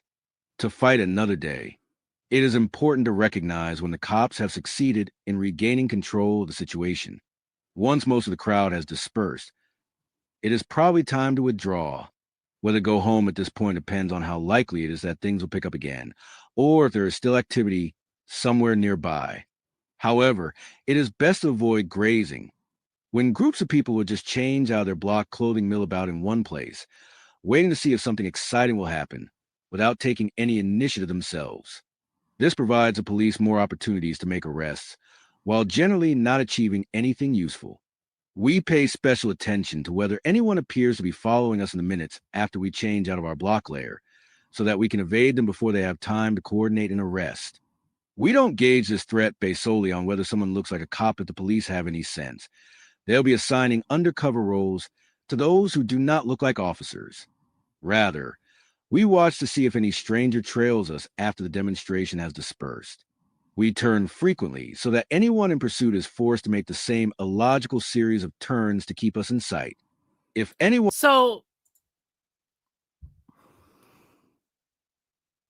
No, I'm not going to tell you guys about that. I was about to tell you an undercover story, but I'm not going to tell it right now. I might tell it in a more private setting. If anyone does this, we have to act as though they are an undercover cop or informant. We continue walking calmly until we turn the next corner or otherwise escape their line of sight. Then immediately... I just want to say, I'll be very vague about what I'm going to say. Antifa absolutely makes sure they know who are in the crowds at events and protests, and they're constantly looking for people who they think are undercover or they think are police and stuff like that. And that's why I tell you guys, like, if you're going to do this, like, it's okay to want to do this, but you have to be really sure, and you can't fuck around, because like, if you go to one of these things where it's like, you see Antifa and you're like, holy shit, I know what that is. And then you start following them. They are trained to identify that you're following them, and they're going to stop and they're going to kick the shit out of you. Okay? They are very accustomed to scanning crowds. I've talked to people who have been undercover in these environments, and they're pretty sure that they've seen Antifa wearing glasses where they're literally recording the crowd, and they're trying to figure out, like, who are the cops and who are not the cops. Like, they're recording it and they're going back later and figuring it out. And so just be really aware. Do not follow them. Do not follow them ever if you are just like an average person and you're just going undercover to see what's going on. Do not try to do this. Do not get yourself in a position where it's going to be you versus an entire group of them, okay? We continue walking calmly until we turn the next corner or otherwise escape their line of sight, then immediately sprint, seeking to break their line of sight repeatedly until we lose them completely. Ideally, we should have escaped by the time they realize that we are evading them. We may keep jogging to exit the area, taking routes that are harder to intercept by bike or car or track via Listen, drone. just so we're clear, there are many worse things that can happen to you than what happened to Andy No. And what happened to Andy No was awful. But Andy No was in a very public, visible place when that happened. And everything that happened to Andy No was caught on video. What I'm talking about is you go to one of these things undercover because you think you're being smart, and then you identify a group of Antifa, and then you start following them away from the protests because you want to see what they're doing, and you think you're being smart and you're acting with hubris. But they identify that you're following them, and they get you into some sort of alley or side street where they then kick the shit out of you with no cameras around. That is what I'm talking about. And listen, and again, I'm not trying to diminish what happened to Andy No, but Andy No is a high profile person, and all of that was on video. They will beat the shit out of like any normal person on a side street somewhere and not think anything about it. We may keep jogging to exit the area, taking routes that are harder to intercept by bike or car or track via drone, for example, up or down flights of stairs, or through parks, malls, transit stations, pedestrian bridges, and tunnels. We can't emphasize enough how useful it has been to learn the basic techniques of parkour for things like jumping a fence without rolling an ankle. It's always a Antifa is fucking doing parkour for jumping a fence. It's always a difficult decision whether to dispose of our block clothing and materials soon after dispersing or to carry them further away, for example, in a colorful tote bag, shopping bag, or backpack, before Bro, did you hear anything I just said, or are you just here to suck Andy No's dick? Did you hear anything that I just said? Or is the only thing that made its way into your head is Karlyn said that Andy No was famous, but he was not famous at the time. Did you hear anything I just said about if you try to go do this shit, they will get you into a side street and beat the shit out of you? Because you know what? I don't want to be responsible for any of you idiots doing something stupid because you're not listening, and then you get beat up, and then you blame me and you say, I didn't know that they were going to do that. You did know because I fucking told you they were going to do that. And you didn't listen because you were so distracted by the fact that we're talking about Andy No right now. Oh my God. Like, this is the point where I start yelling at people because I just know that someday someone watching my stream is going to go undercover, not knowing what the fuck they're talking about, not bothering to learn the language because they're a conservative retard that just wandered in off the street and they're like, if that fat bitch can do it, then I can do it too. And they walk into some sort of event and they are completely unprepared for what they're walking into. And then they get the shit kicked out of them. And then somehow that's my fault. This is never going to be my fucking fault. I'm going to yell at you people to get you to understand that this is fucking dangerous and this is not a game. Okay? Thank you, KK. Thank you. Yeah, well, this is true, Scott. The left are the last readers in America. Yeah, I totally agree with that. All right. We're almost done, guys. We're almost there. It's always a difficult decision whether to dispose of our block clothing and materials soon after dispersing or to carry them further away, for example, in a colorful tote bag, shopping bag, or backpack, before disposing of them. We make this decision in the moment. Try and assess the likelihood that our bags could be searched on our way out of the area. Even if the content of a bag might not be enough to secure a conviction in a trial, catching charges can still mean months or years of stress and inconvenience. We balance this risk against the risk that an evidence collection team could find items in the vicinity of the demonstration and send them to a forensic lab. If you can safely transport clothing and materials out of the area, you should. When we discard things, we seek to take advantage of locations where the evidence collection team won't easily find them. We aim to use separate locations for ditching materials, which we've done our best to keep clean of forensic traces, and clothing, which will inevitably retain at least some DNA on it, so that they can't be easily associated even if they are found. If we're going to ditch materials, we try to find discrete opportunities to do so before the block disperses, so that anyone arrested after dispersal will only have clothing on them. Even if we ditch materials, we may still decide to carry out clothing. When carrying things out of the area, a bag search will be less incriminating if the clothing is indistinguishable from that of other participants in the demonstration. Once we are far enough away from the area, we dispose of everything discreetly for... Bro, they're very well aware. They're very well aware. They talk about security culture all the time. And I'm going to bet because you're coming on my channel and you're already mouthing off in the chat and you're calling yourself lib exorcist. Are you under the impression that Democrats are Antifa? Let me know in the chat. Are you under the impression that Democrats and Antifa are the same thing?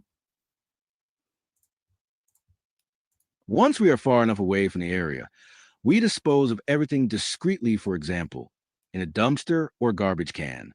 Sometime the following week, we debrief as a group, outdoors and without phones. What worked? What should we avoid in the future? What did we want to do but couldn't do? All right. What do we still need to figure out? Is there a need for arrestee support? How are people feeling? Should we securely and anonymously publish our reflections on the events? What's next? Okay, so I want you to notice this. So one of the questions they ask at the end of like a protest or a riot or direct action or whatever. Should we securely and anonymously publish our reflections on the events? So Antifa all the time, and this is actually really helpful for us. CrimeThink is one of the main places they publish this, although there are other websites too. After they do a direct action, they do a write-up of that direct action and they say, here's what we did, and here's what happened, and here's what the response was, and here's what we did well, and here's what we didn't do well. And they post these reflections publicly. It's like an after-action report so that other groups all over the country can learn from them. We read one of those yesterday on the stream about what they were doing outside of the ICE facility in Chicago, and they post these things very frequently. And so it's actually like a really good source of information to be able to get direct updates on like, here is what they're actually saying. Here is their perspective about what happened.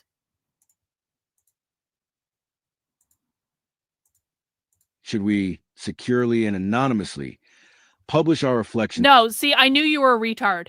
No, genius. This is all digital. And listen, I know exactly what's about to come out of you. We don't shitpost in this chat. What I need you to do is shut the fuck up and listen to what's being said and ask questions. But your role is not to speak right now, because I know if you speak, you're going to end up getting banned on my channel for being a retard. So, oh, look, he just got banned. Oh no, I said he was going to get banned and then he did something to get banned. Oh no, bye. The best remedy for paranoia is realism and good preparation. During the periods of social peace between flare-ups of widespread social revolt, the forces of repression only have to contend with a relatively small number of adversaries. We take all the countermeasures discussed here because we want to be able to continue taking direct action over the long term, even if significant investigative resources are devoted to repressing the networks we participate in. That said, it's important to keep in mind that in the United States context, the vast majority of cases against demonstrators in recent years have relied on just a few sources of evidence that are easy to address. Too often... Hang on, it's not going to read the list, so I have to read the last list. Okay. Here is the list of things that get demonstrators in trouble that could be easily addressed. Not wearing a good mask. It's inevitable that some people will throw down without donning a mask first. Anarchists can anticipate this and bring a few backpacks full of black t-shirts and gloves to distribute. This can literally be life-changing for people. So when they're bringing backpacks of black t-shirts to hand out, that is a form of mutual aid, guys. So they're coming prepared with these generic black t-shirts. They're making sure everyone has one so they have the mask on and all that stuff. Wearing distinguishable clothing. Thanks to photographs, video footage, and police testimony, and online shopping records, any distinguishable clothing can help identify a suspect. Using a phone in an incriminating way, for example, by sending incriminating text messages, or as a consequence of screenshots, photos, search history, social media use, and the phone's location history. Democrats don't cover for them. This is a conservative bullshit talking point that you need to unlearn. I don't mean any offense by that. I know why you're saying that, but it's actually not true. Democrats don't cover for them. Let me say this. Democrats don't cover for Antifa any more than Republicans cover for Antifa. What do I mean by that? Every single time someone in the Trump administration says Democrats and communists are the same thing, they are covering for Antifa. Every single time someone in the Trump administration or a high-profile influencer confuses Antifa with the Party for Socialism and Liberation or some other socialist group, just because that group went viral on the internet, they are covering for Antifa. Every single time someone in the administration flat out ignores the type of information we talk about on this channel because it doesn't suit their narrative, they are covering for Antifa. So if you want to ask this question, the follow-up question I hope you ask is, why the ever-loving fuck are the Republican Party constantly covering for Antifa? Why the ever-loving fuck are conservative influencers and pundits and commentators constantly covering for Antifa? Why in the ever-loving fuck did Trump write an executive order declaring, quote-unquote, Antifa as a terrorist organization, but didn't actually define what Antifa was in any way that's going to be usable or hold up in court? I would argue the Trump executive order designating Antifa as a terrorist organization actually covers for Antifa because it's not going to lead to anything that actually matters because there is no definition around what it means to be an Antifa. And I think they're going to go after the Party for Socialism and Liberation, which isn't Antifa. Why are they going after things that are not the enemy? I mean, the Party for Socialism and Liberation isn't good. They're not, and I would like them to go away, but they're certainly not Antifa. So why the ever-loving fuck is the Trump administration covering for Antifa by continuing to pretend that they're funded by Soros or the CCP or any of these other things? You ever think of that? And I really don't mean offense. I'm not trying to make you feel bad. I understand why you said that. Yeah, see, I'm not trying to make you feel bad, but that's my rant. Rachel! Karlyn, too busy to be online much, but been catching up when I can.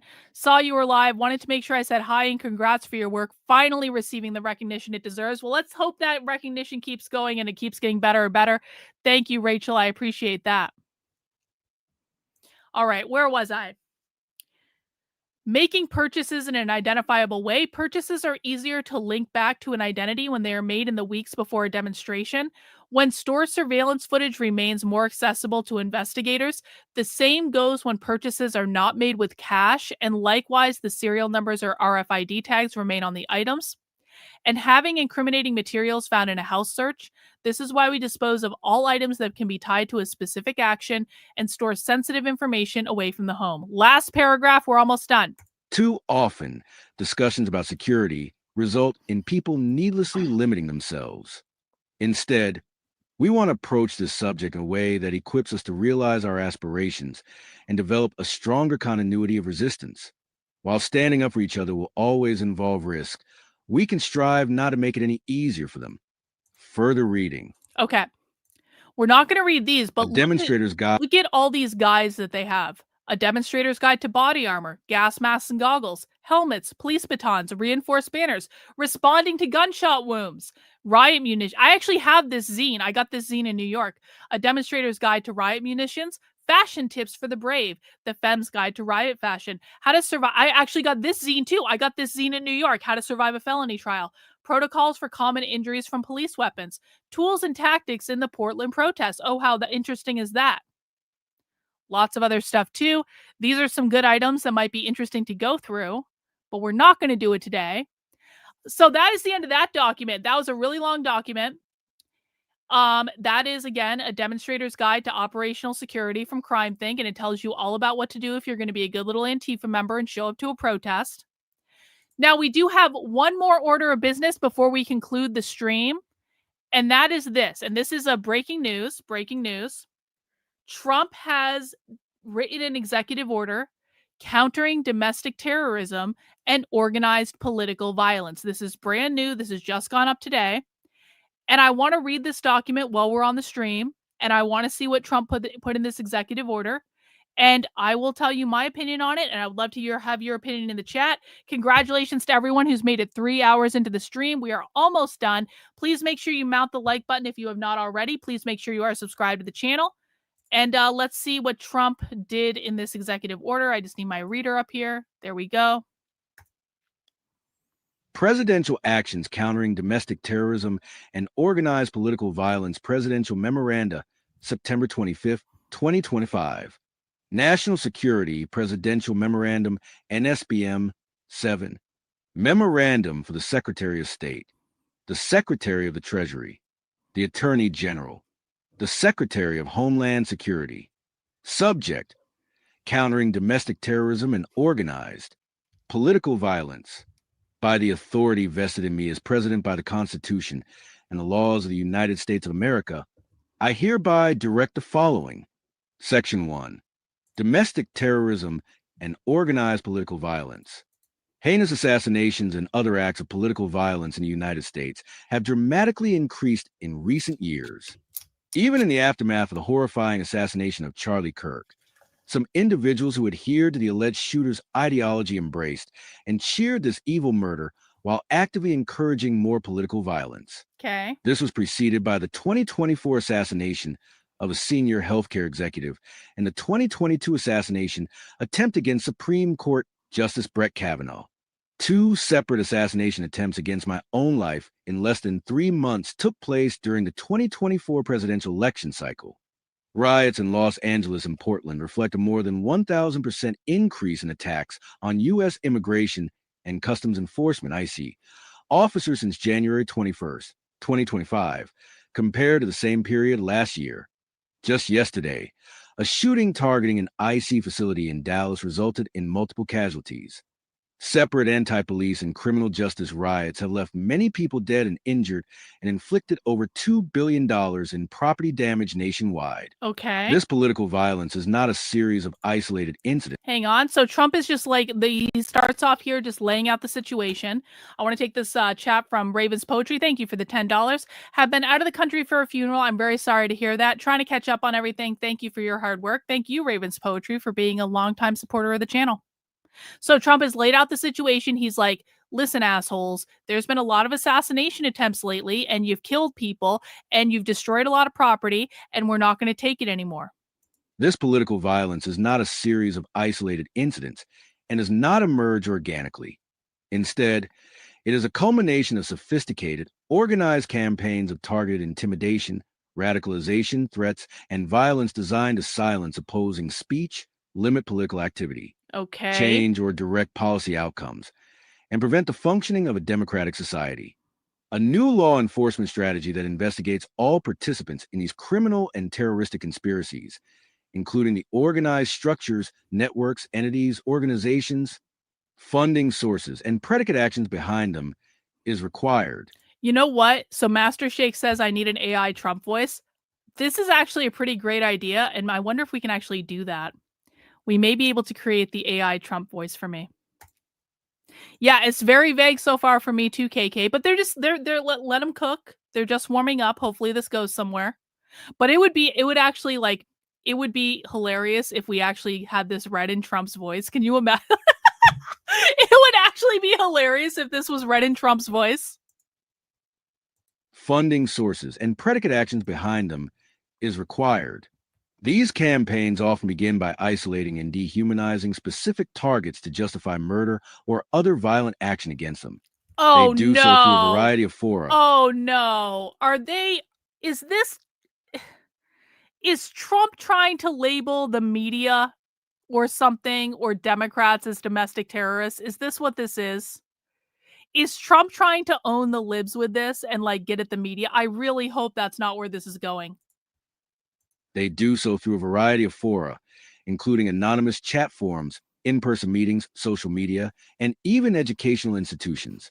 These campaigns then escalate to organized doxing, where the private or identify information of their targets, such as home addresses, phone numbers, or other personal information, is exposed to the public with the explicit intent of encouraging others to harass, intimidate, or violently assault them.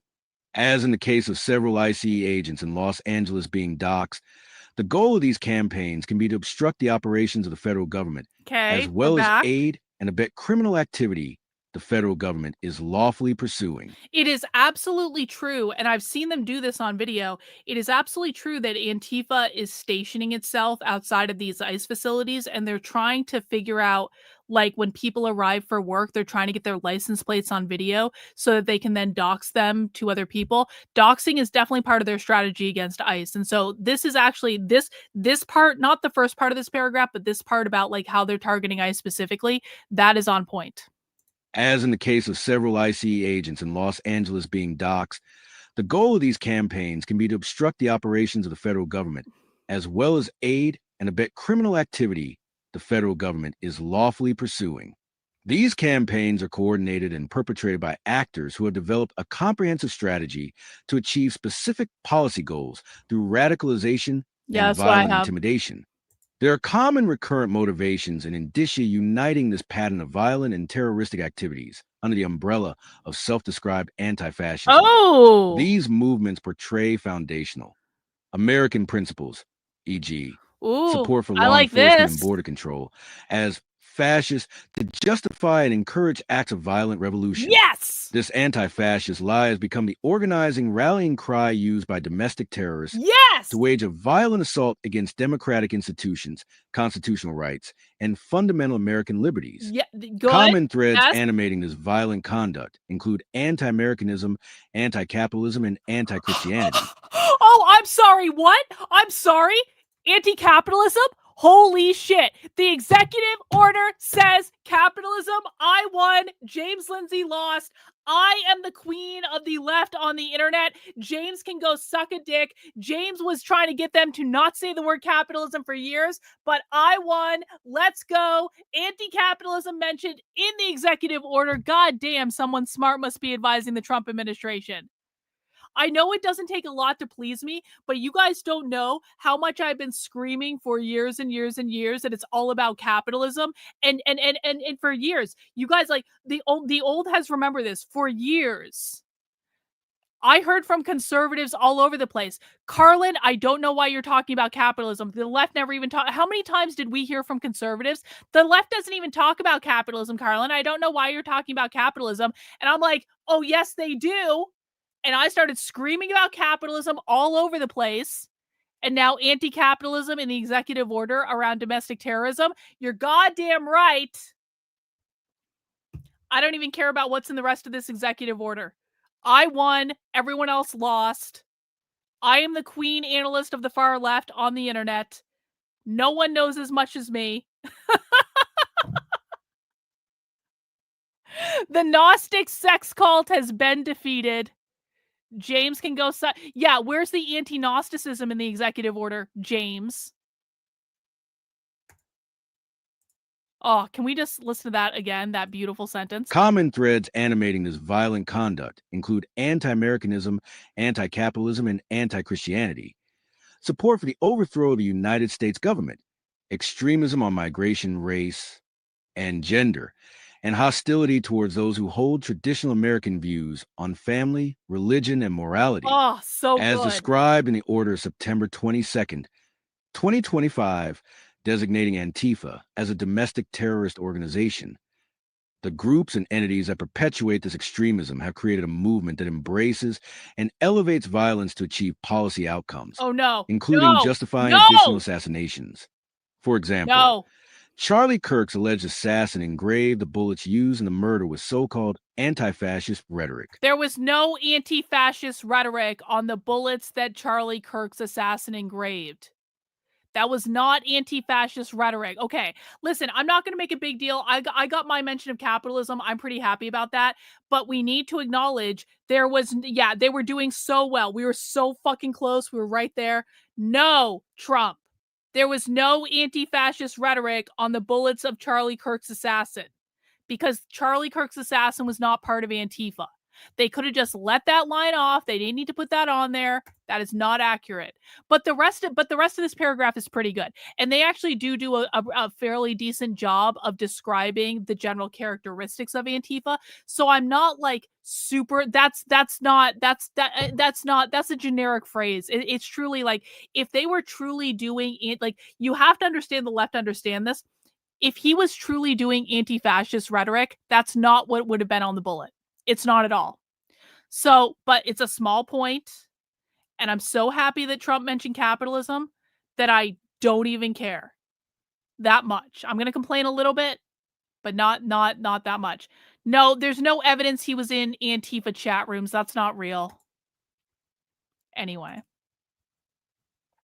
Guys, again, if you understood the far left like many people on this channel do, you would okay, so I know that you all want him to be part of Antifa, but what you're doing right now is you are cherry picking evidence out of a much bigger pool of evidence. You're saying this one thing says what I want it to, and so I'm going to ignore everything else, and I'm just going to look at this one thing because this one thing says what I want it to. If you ignore all the other evidence, there was nothing else that even resembled Antifa on all the other evidence. Nothing. True Antifa are going to have everything. They're not just going to have one thing that can be cherry picked out. They're going to have everything be their symbology, be their language. And catch fascist is not something they would say. It's just not. It's an internet meme. That kid was into internet memes. But he is not Antifa, and I'm sorry, there is really nothing that you guys can say to convince me otherwise. There is no evidence when you look at the full breadth that says that kid was Antifa to me. And I said this from the very beginning. What he did was horrible and evil. He absolutely did have some beliefs that aligned with the left, 100%. But he was not in Antifa, and I will die on this fucking hill. Trantifa is not real. It is a myth. It started as a joke. Andy No then tried to make it real because it helps his brand. But Trantifa is not a real thing. There is a violent militant queer arm of the left. It's called Bashback, or you can refer to it as Queer Marxism. I don't mean to yell at you. You asked an honest question. I'm not meaning to yell. Okay, I'm a little fired up. But Trantifa is not a real thing. You can call it bashback. You can call it queer ideology. You can call it queer Marxism. But we need to discard the Trantifa label because it's not accurate.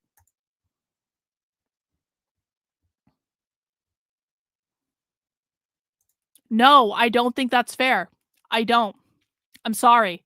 I think he was a mentally ill person. I think he was very into internet culture. I do not believe that it was stupid leftist rhetoric that caused this. I think it was internet culture that caused this. I also think there's some subculture emerging that we don't know about yet, but it was not Antifa. I appreciate the super chat from earlier, Michael. I really do, but please do not make me continue to yell this. He was not Antifa. He was not a queer Marxist. The things that he wrote on those bullets would not have been it wouldn't have looked like that if he was actually part of these subcultures. That kid was not part of leftist subculture. Like, period, full stop. And I'm getting really kind of sick of saying the same thing, especially when the people asking have heard me say it before, honestly. Okay? Let's keep going.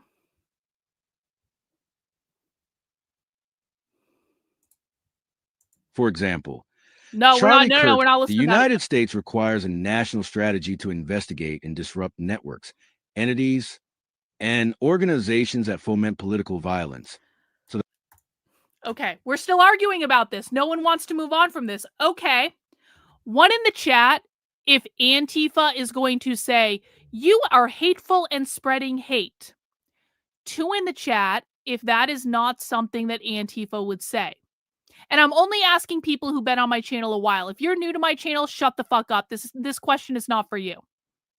If you have been studying socialism with me for at least 3 months, one in the chat, if saying hateful and you are spreading hate and you are bad is something that Antifa would say.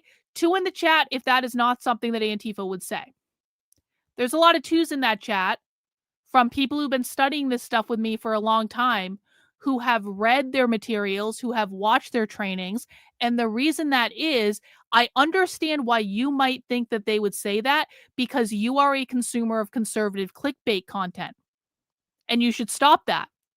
Because when you consume, I'm not trying to make you feel bad, but when you consume conservative clickbait content, you become fundamentally misinformed about who the left is, what they care about, how they talk, how they show up in the world, because all you're consuming is conservative clickbait bullshit. The twos in the chat resoundingly have it. That is not something Antifa would say. I'm pretty, and we have former members of Antifa in the chat. So, did the kid have some leftist views? Yeah, of course he did. But just because you have leftist politics doesn't mean you are in Antifa. Just because you are dating someone that's trans doesn't mean you're a queer Marxist. These things have specific definitions. They have a specific subculture. They have specific language. Yeah, I think this is actually a really fair analysis. Unhinged progressive? Yes.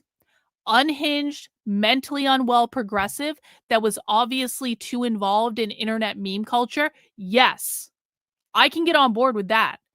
But I will die on the hill of this kid was not in Antifa. I know it's not what people want, but that is the answer. Just like I would say that guy that shot up the Dallas ICE facility, absolutely an Antifa.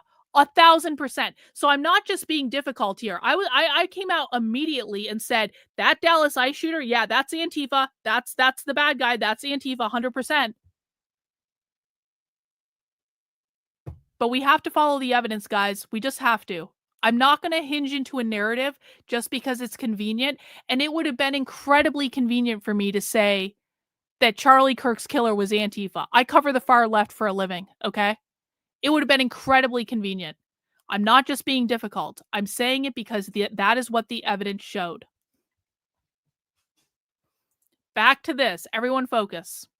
and organizations that foment political violence, so that law enforcement can intervene in criminal conspiracies before they result in violent political acts.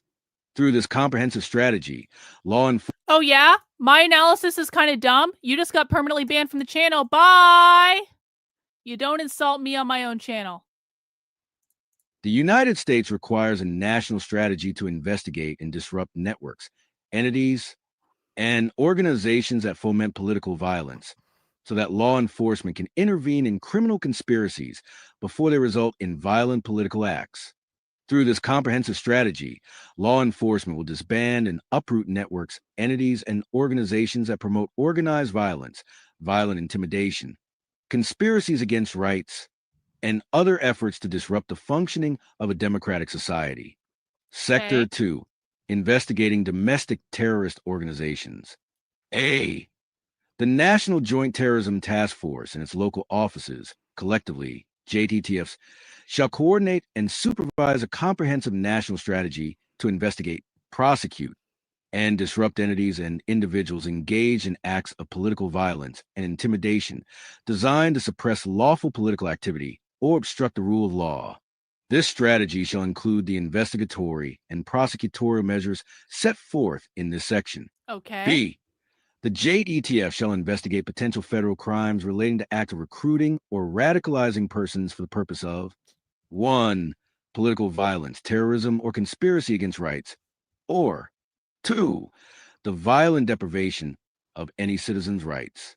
C, the JTTF shall also investigate 1, institutional and individual funders and officers, employees of organizations that are responsible for, sponsor, or otherwise aid and abet the principal actors engaging in the criminal conduct described in subsections A and B of this section. And 2, non-governmental organizations and American citizens residing abroad or with close ties to foreign governments. They're going after the Party for Socialism and Liberation.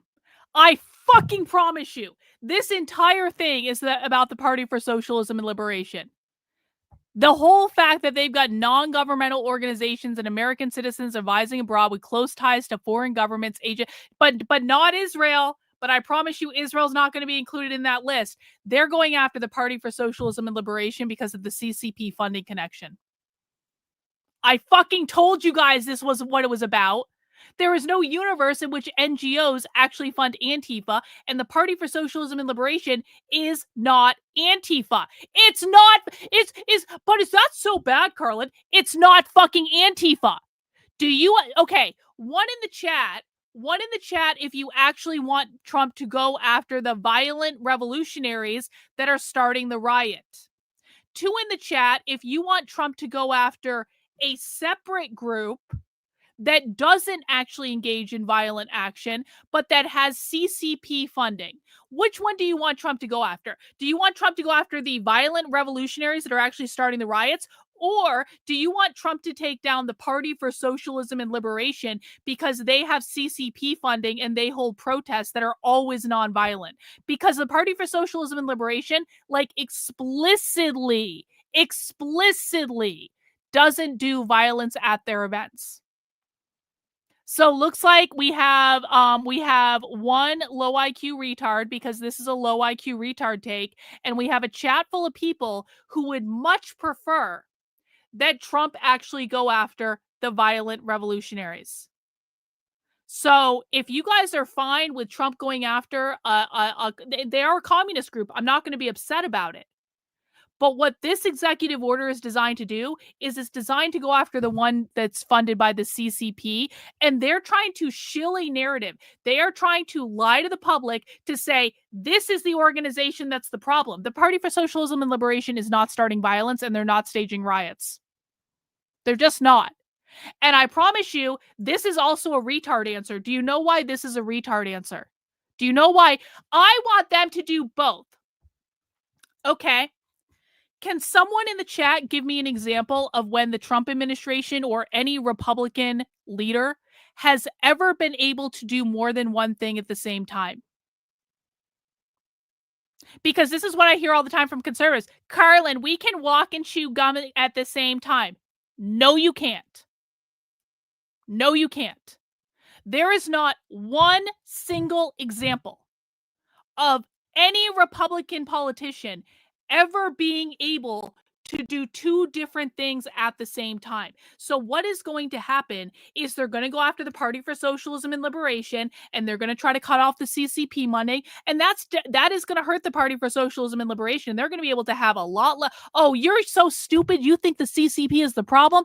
See, this is what the Republican Party produces, man. The Republican Party produces actual retardia, where they're like, you know what, guys? Antifa isn't the problem. It's really the CCP that's the problem. Okay, bro. Okay. So what's going to happen is they're going to go after the Party for Socialism and Liberation, and they're probably going to cut this CCP funding, which isn't a bad thing. And then they're going to stop. And they're going to say, guys, we did it. We got the Party for Socialism and Liberation. We won. They lost. We cured communism in the country.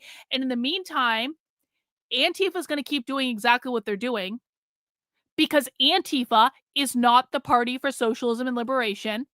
Antifa doesn't even like the Party for Socialism and Liberation.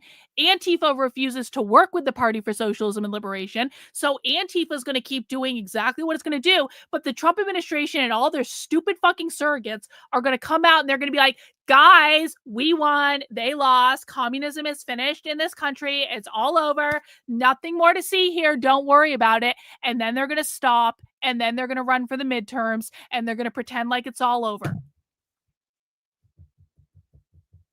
God damn it. Did I call this or what? I said this is exactly what's going to happen because you want to know why? Do you want to know why? Does everyone want to know why?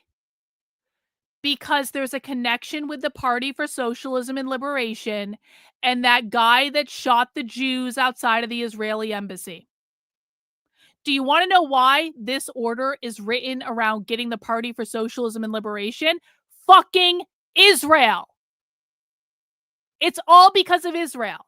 They wouldn't even give a flying fuck about the Party for Socialism and Liberation if there wasn't a weird tangent connection between that guy who shot the Jews outside of the Israeli embassy and the Party for Socialism and Liberation. And that is the only reason they care about this. And that is the only reason they're doing this every single fucking time. Every single time. Predictably. Forever. Let's see. Patience tip jar. Yes, thank you. Pete says, Trump hits so many of your regularly stated points. I'm convinced with intel or law enforcement agencies is following your stream. Oh, no. Pete, he's not at all. Like, I promise you. There's no one in the Trump administration following my work. I appreciate you saying that. I understand why you believe that. That is not happening. I promise you. I promise you. I sometimes miss not knowing. Hail, Queen Karlyn. Hey, thanks, No Mayo. Appreciate that. I like the PSL because the PSL keeps the left divided. Oh, the left mostly hates the PSL. That's actually very, very true. Every single fucking time. Every single time, man. Every single time. Let's keep reading, though. Maybe I'm wrong. 2. Non-governmental organizations and American citizens residing abroad or with close ties to foreign governments, agents, citizens, foundations, or influence networks engage in violations of the Foreign Agents Registration Act, 22 U.S.C. 611 etc., or money laundering by funding, creating, or supporting entities that engage in activities that support or encourage domestic terrorism. What prevents them from actually addressing real problems? Because they don't care. They don't care. No one in the Trump administration cares enough to understand the enemy they're fighting.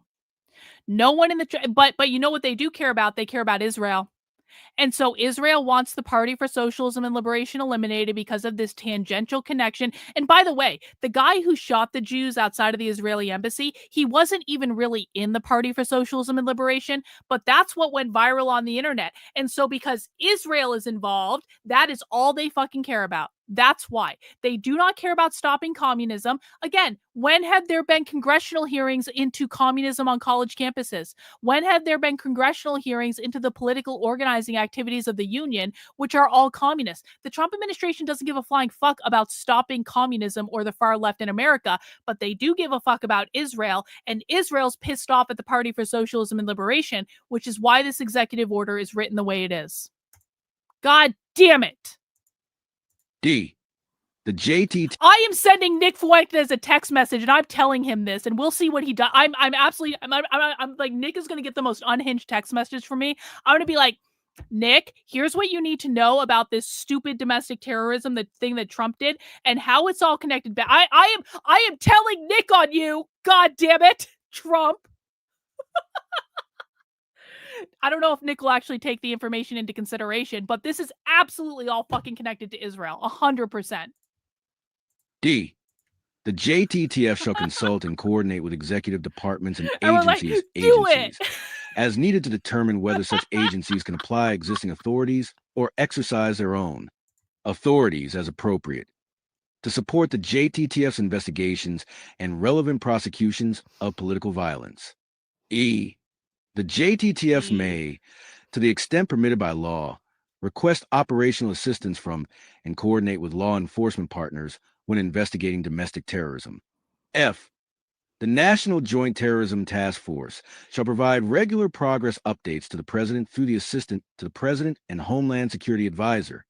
G.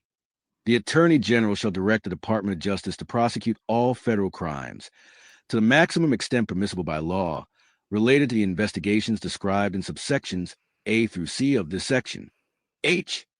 The Attorney General shall issue specific guidance that ensures domestic terrorism. Hey, bro, you're brand new here and you've already said at least 4 retard things in my chat. So if you want me to answer a question that I've literally already answered about 5 times, stop spamming the chat and you send me a super chat, okay? Otherwise, you can go back and watch the parts of the stream where we've already talked about this, or you can watch the other streams where I talk about this all the time. But do not continue to spam this in my chat. I saw it the first time and I didn't fucking answer it the first time. I'm not going to fucking answer it now because you just got here and you've already said like 4 retard things in my chat. So your job is to shut the fuck up and listen and learn. And if you don't want to do that, then we will handle this another way. H.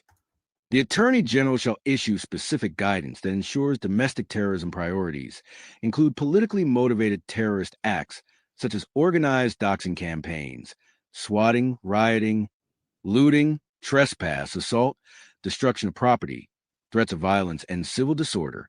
This guidance shall also include an identification of any behaviors, fact patterns, recurrent motivations, or other indicia common to organizations and entities that coordinate these acts in order to direct efforts to identify and prevent potential violent activity. Hang on. If only Trump had access to information that was guidance on including identification of any behaviors, fact patterns, recurrent motivations, or any other indica common to organizations and entities that coordinate such acts. If only, I'm just saying, if only Trump had access to information that would tell him, here are the behaviors you can expect to see, here are the patterns you can expect to see, here's how these people organize, here's how they engage. If only anyone in the Trump administration had access to this information.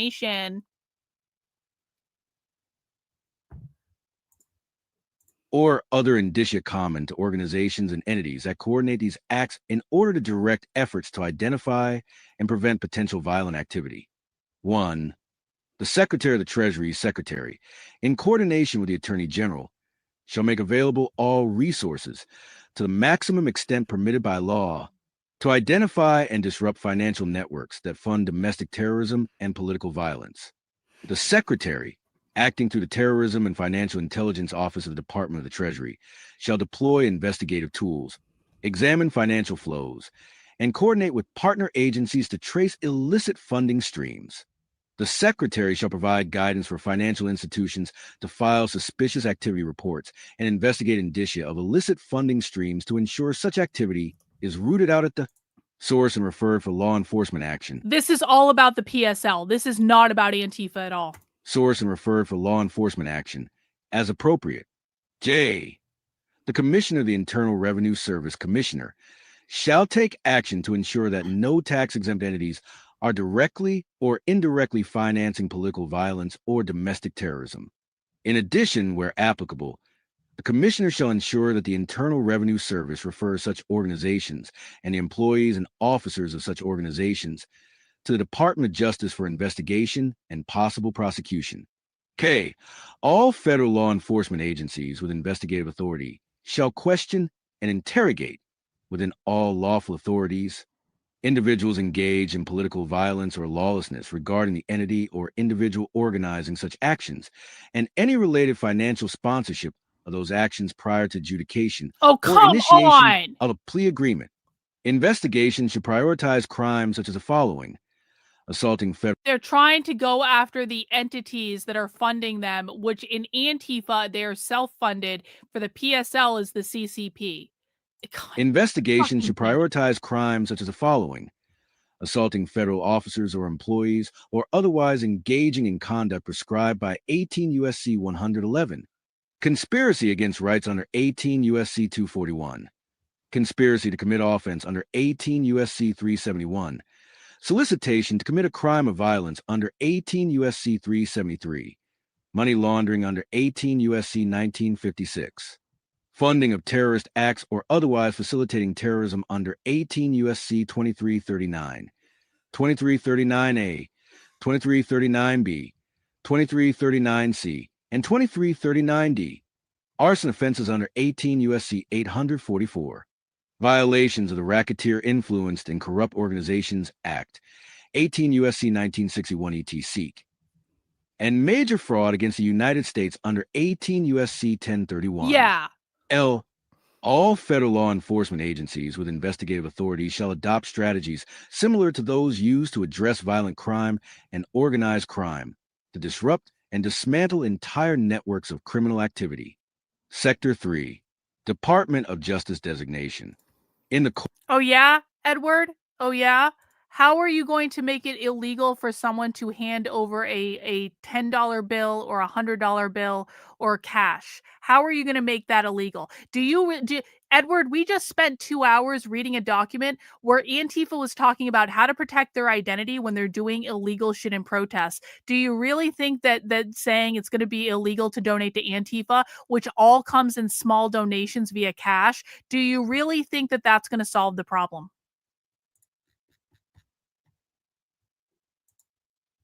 In the course of and as a result of the investigations directed by Section 2 of this memorandum, the Attorney General may recommend that any group or entity whose members are engaged in activities meeting the definition of domestic terrorism. I don't know how many times I have to say it for you retards to get it through your head. There are no affluent donors of Antifa. Only retards think there are affluent donors in Antifa. Please stop saying retarded shit in my chat. Only retards believe that this is a viable strategy. There are no affluent donors of Antifa. Do I need to keep repeating myself? Do I need to keep repeating? I cannot even. The Attorney General may recommend that any group or entity whose members are engaged in activities meeting the definition of domestic terrorism in 18 U.S.C. 2331(5) merits designation as a domestic terrorist organization. The Attorney General shall submit a list of any such groups or entities to the President through the Assistant to the President. Oh, great. Oh, great. So you're telling me that the person responsible for putting together a list of Antifa organizations is Pam Bondi. You're telling me that Pam Bondi, who swore up and down that we had the Epstein list, and then all of a sudden, poof,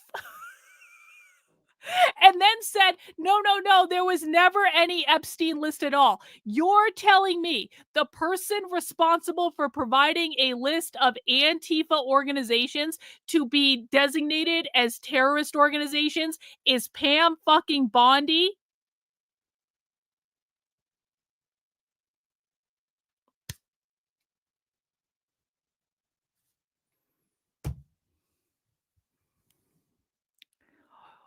One in the chat, if you expect Pam Bondi to be able to identify Antifa organizations effectively.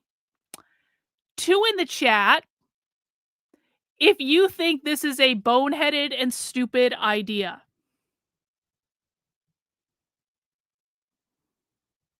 I'm going to text someone while you guys are doing that. Yep.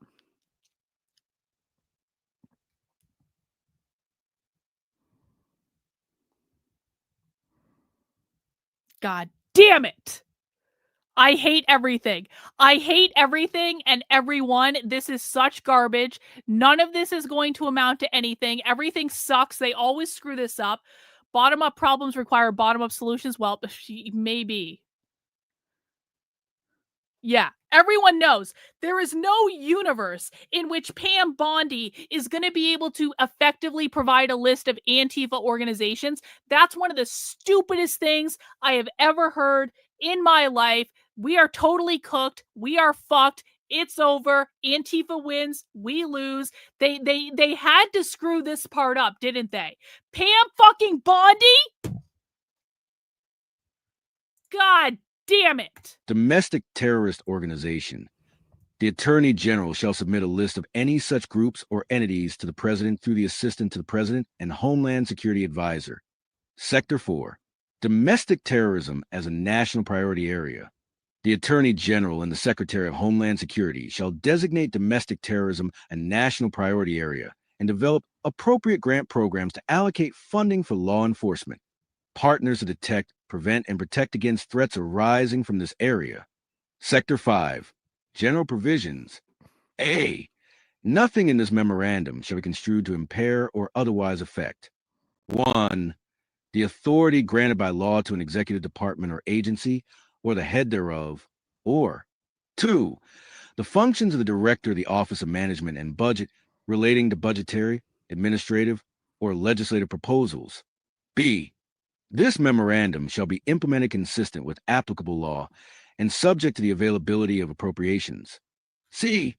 This memorandum. Hey, can I remind you that the Assistant Attorney General who works for Pam Bondi, who is Harmeet Dillon, told me a day before Charlie Kirk died that she just wasn't interested in communists on college campuses. So you'll have to excuse me if I do not believe that the people running the Department of Justice right now are competent to identify Antifa organizations. That's garbage. It's not going to happen. This whole thing, we are so cooked. It's not even funny. Honestly, Antifa has earned bragging rights if Pam Bondi is the best they can do. Yeah, we are fucking cooked. C. This memorandum is not intended to, It is and does not over. create any right or benefit, substantive or procedural, enforceable at law or in equity by any party against the United States, its departments, agencies or entities, its officers, employees or agents, or Okay, any that's other. basically it. Just so people understand this. When I was complaining about the original executive order, I said Trump needs to actually put definition around what it means to be an Antifa. Because the reason that the order designating Antifa as a terrorist organization is not going to work and is going to be challenged in court, and the ACLU is going to win. Okay, you just got put in a timeout because I think you're too retarded to be in my chat. Okay, no, I'm sorry. You're too stupid to be here. Go away. Go away. Go away. Just leave. You're banned. You're banned, actually. You're not even getting a timeout. You're too stupid to be here. Go away. The original executive order is not going to work because there is no definition around what it means to be Antifa, okay? Now Trump is saying, we're not going to put any definition around what it means to be Antifa. We're just going to trust Pam Bondi to give us a list of all of the organizations that she thinks are Antifa. So there's no definition around what it means to be an Antifa. And now we're trusting the person who lost the Epstein list to just pick out, this person is an Antifa. This is an Antifa organization. This is an Antifa organization. Pinky swear, trust me, bro. How are they going to identify the organizations? There's no definition of what it means to be an Antifa. This is literally just Pam Bondi writing up a list of groups on the left that she doesn't like and handing it over and saying, Pinky swear, trust me, bro, these are all Antifa. There is no universe. There is no universe in which that list is going to be correct. I don't care how many people in the DOJ are working on this. There is no universe in which these people even understand what they're fucking looking at. They think that Antifa is funded by NGOs. Antifa is not funded by NGOs. Okay, another person permanently banned for being too stupid to be here. Like, we have an IQ test on this channel, guys. If you fail the IQ test, I'm just going to remove you. Unbelievable. So we are relying on the list that Pam Bondi is charged with making to identify who is in Antifa and who isn't. And conservatives are going to be perfectly happy with this. They're going to go, yes, Trump, you did it. You saved us from Antifa. You did it. It's all over. My God. Well, you know, let's look on the bright side. Let's look on the bright side. The bright side is that there is no universe in which Trump is going to stop violent extremism in this country. And that means that I will always have content to cover on this channel. And that means that I will be the very best informed person about what is going on the left for the foreseeable future, because none of them understand this stuff. And that means we will always have something to talk about here. And it means we will never run out of material to stream, and we'll probably get to watch Riot coverage at some point and stuff like that, and that'll be fun. And it means that, we will never have a void of content, because, listen, conceivably, if Trump actually does defeat Antifa, that's going to be bad for business for me, because I wouldn't have anything to cover anymore. But since there is no way, because we are completely and totally fucked, and that executive order is bullshit and isn't going to count for anything and is not going to solve any problem. The bright side is that I have perpetual job security, and things are just going to get worse, and it's really going to suck, and it's going to be awful, but we're all going to be here together. And you guys will be the best prepared people on the entire internet. You guys will know more about what's going on than literally everyone on Fox News. You will know more about what's going on than everyone on every conservative outlet. You will be the first to know what's going on. You can share it with all your friends on Twitter and Facebook and stuff like that. You guys are going to look really, really smart. You guys are going to be able to go out to all your friends and say, look, I knew all this stuff was going to happen before it did. And here's where I found out about it. And you need to watch Karlyn's channel, because Karlyn told me all this shit was going to happen months ago, and I listened to her, and she was right. So I have permanent job security. You guys are at the tip of the spear. And so we're all in an okay position in all of this. Now, everyone else is going to suffer. No one else is going to know what's coming. Everyone else is going to suffer, and it's going to be awful. And there's probably going to be more assassinations, and there's probably going to be more violence. And that's all really awful and horrible. But I'm not the one that wrote the shitty executive order that didn't actually define Antifa and put Pam Bondi in charge of doing that. I'm not the one that made that colossal mistake. That was Stephen Miller and the Trump administration. So everyone can go take all the suffering and death up with them. I tried to tell you. I tried to warn you. I shouted into the ether, and no one listened. But you guys are listening, and that's fine. And that's good. That's good. Yeah, and P.S., this is just going to embolden Antifa and make things worse. And we know that because Antifa has literally said that. And, whatever. Whatever. Anyway, I'm going to go cry because it's been a 4-hour stream. If you guys want to come back tomorrow, we are not starting the stream at 5 p.m. tomorrow. We are starting the stream at 6 p.m. tomorrow because I have an interview at 5:30 on a radio station. We will be starting the stream at 6 p.m. Amalek, we're going to be watching Adam on Jake Shields' podcast tomorrow on the show as a nice break. So, you know what? Tomorrow is Friday. Tomorrow is happy hour. I will be drinking beer on the stream and probably bitching and complaining, but we're not going to watch Socialism tomorrow. We're going to watch a fun stream with Adam Green on Jake Shields' podcast, and that's going to be awesome. And we're going to drink beer, and it's going to be great. And so you can come back tomorrow at 5 p.m. and join me for that. Make sure you're on my Substack, because God knows you got to get this news somewhere. And if you feel like supporting the work I'm doing, then sign up for a membership. $8 a month, $80 a year.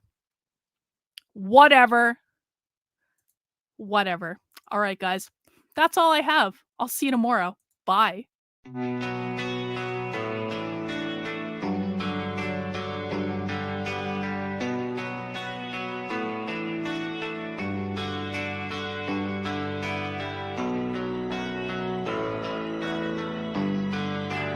How are you feeling? How long have you been here? 3 months, May 17th.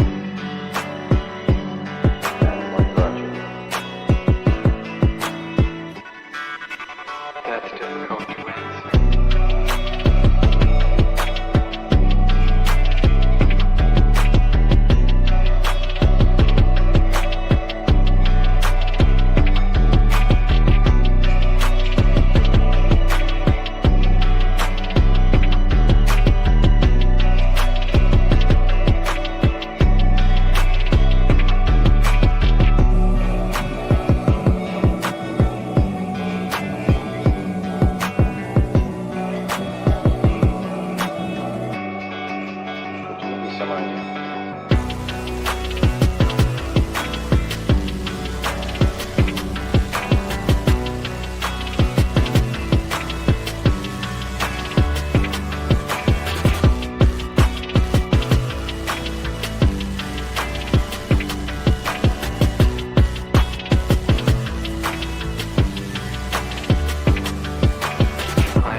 how is it that playing the piano for people has eventually resulted in your being here in the hospital?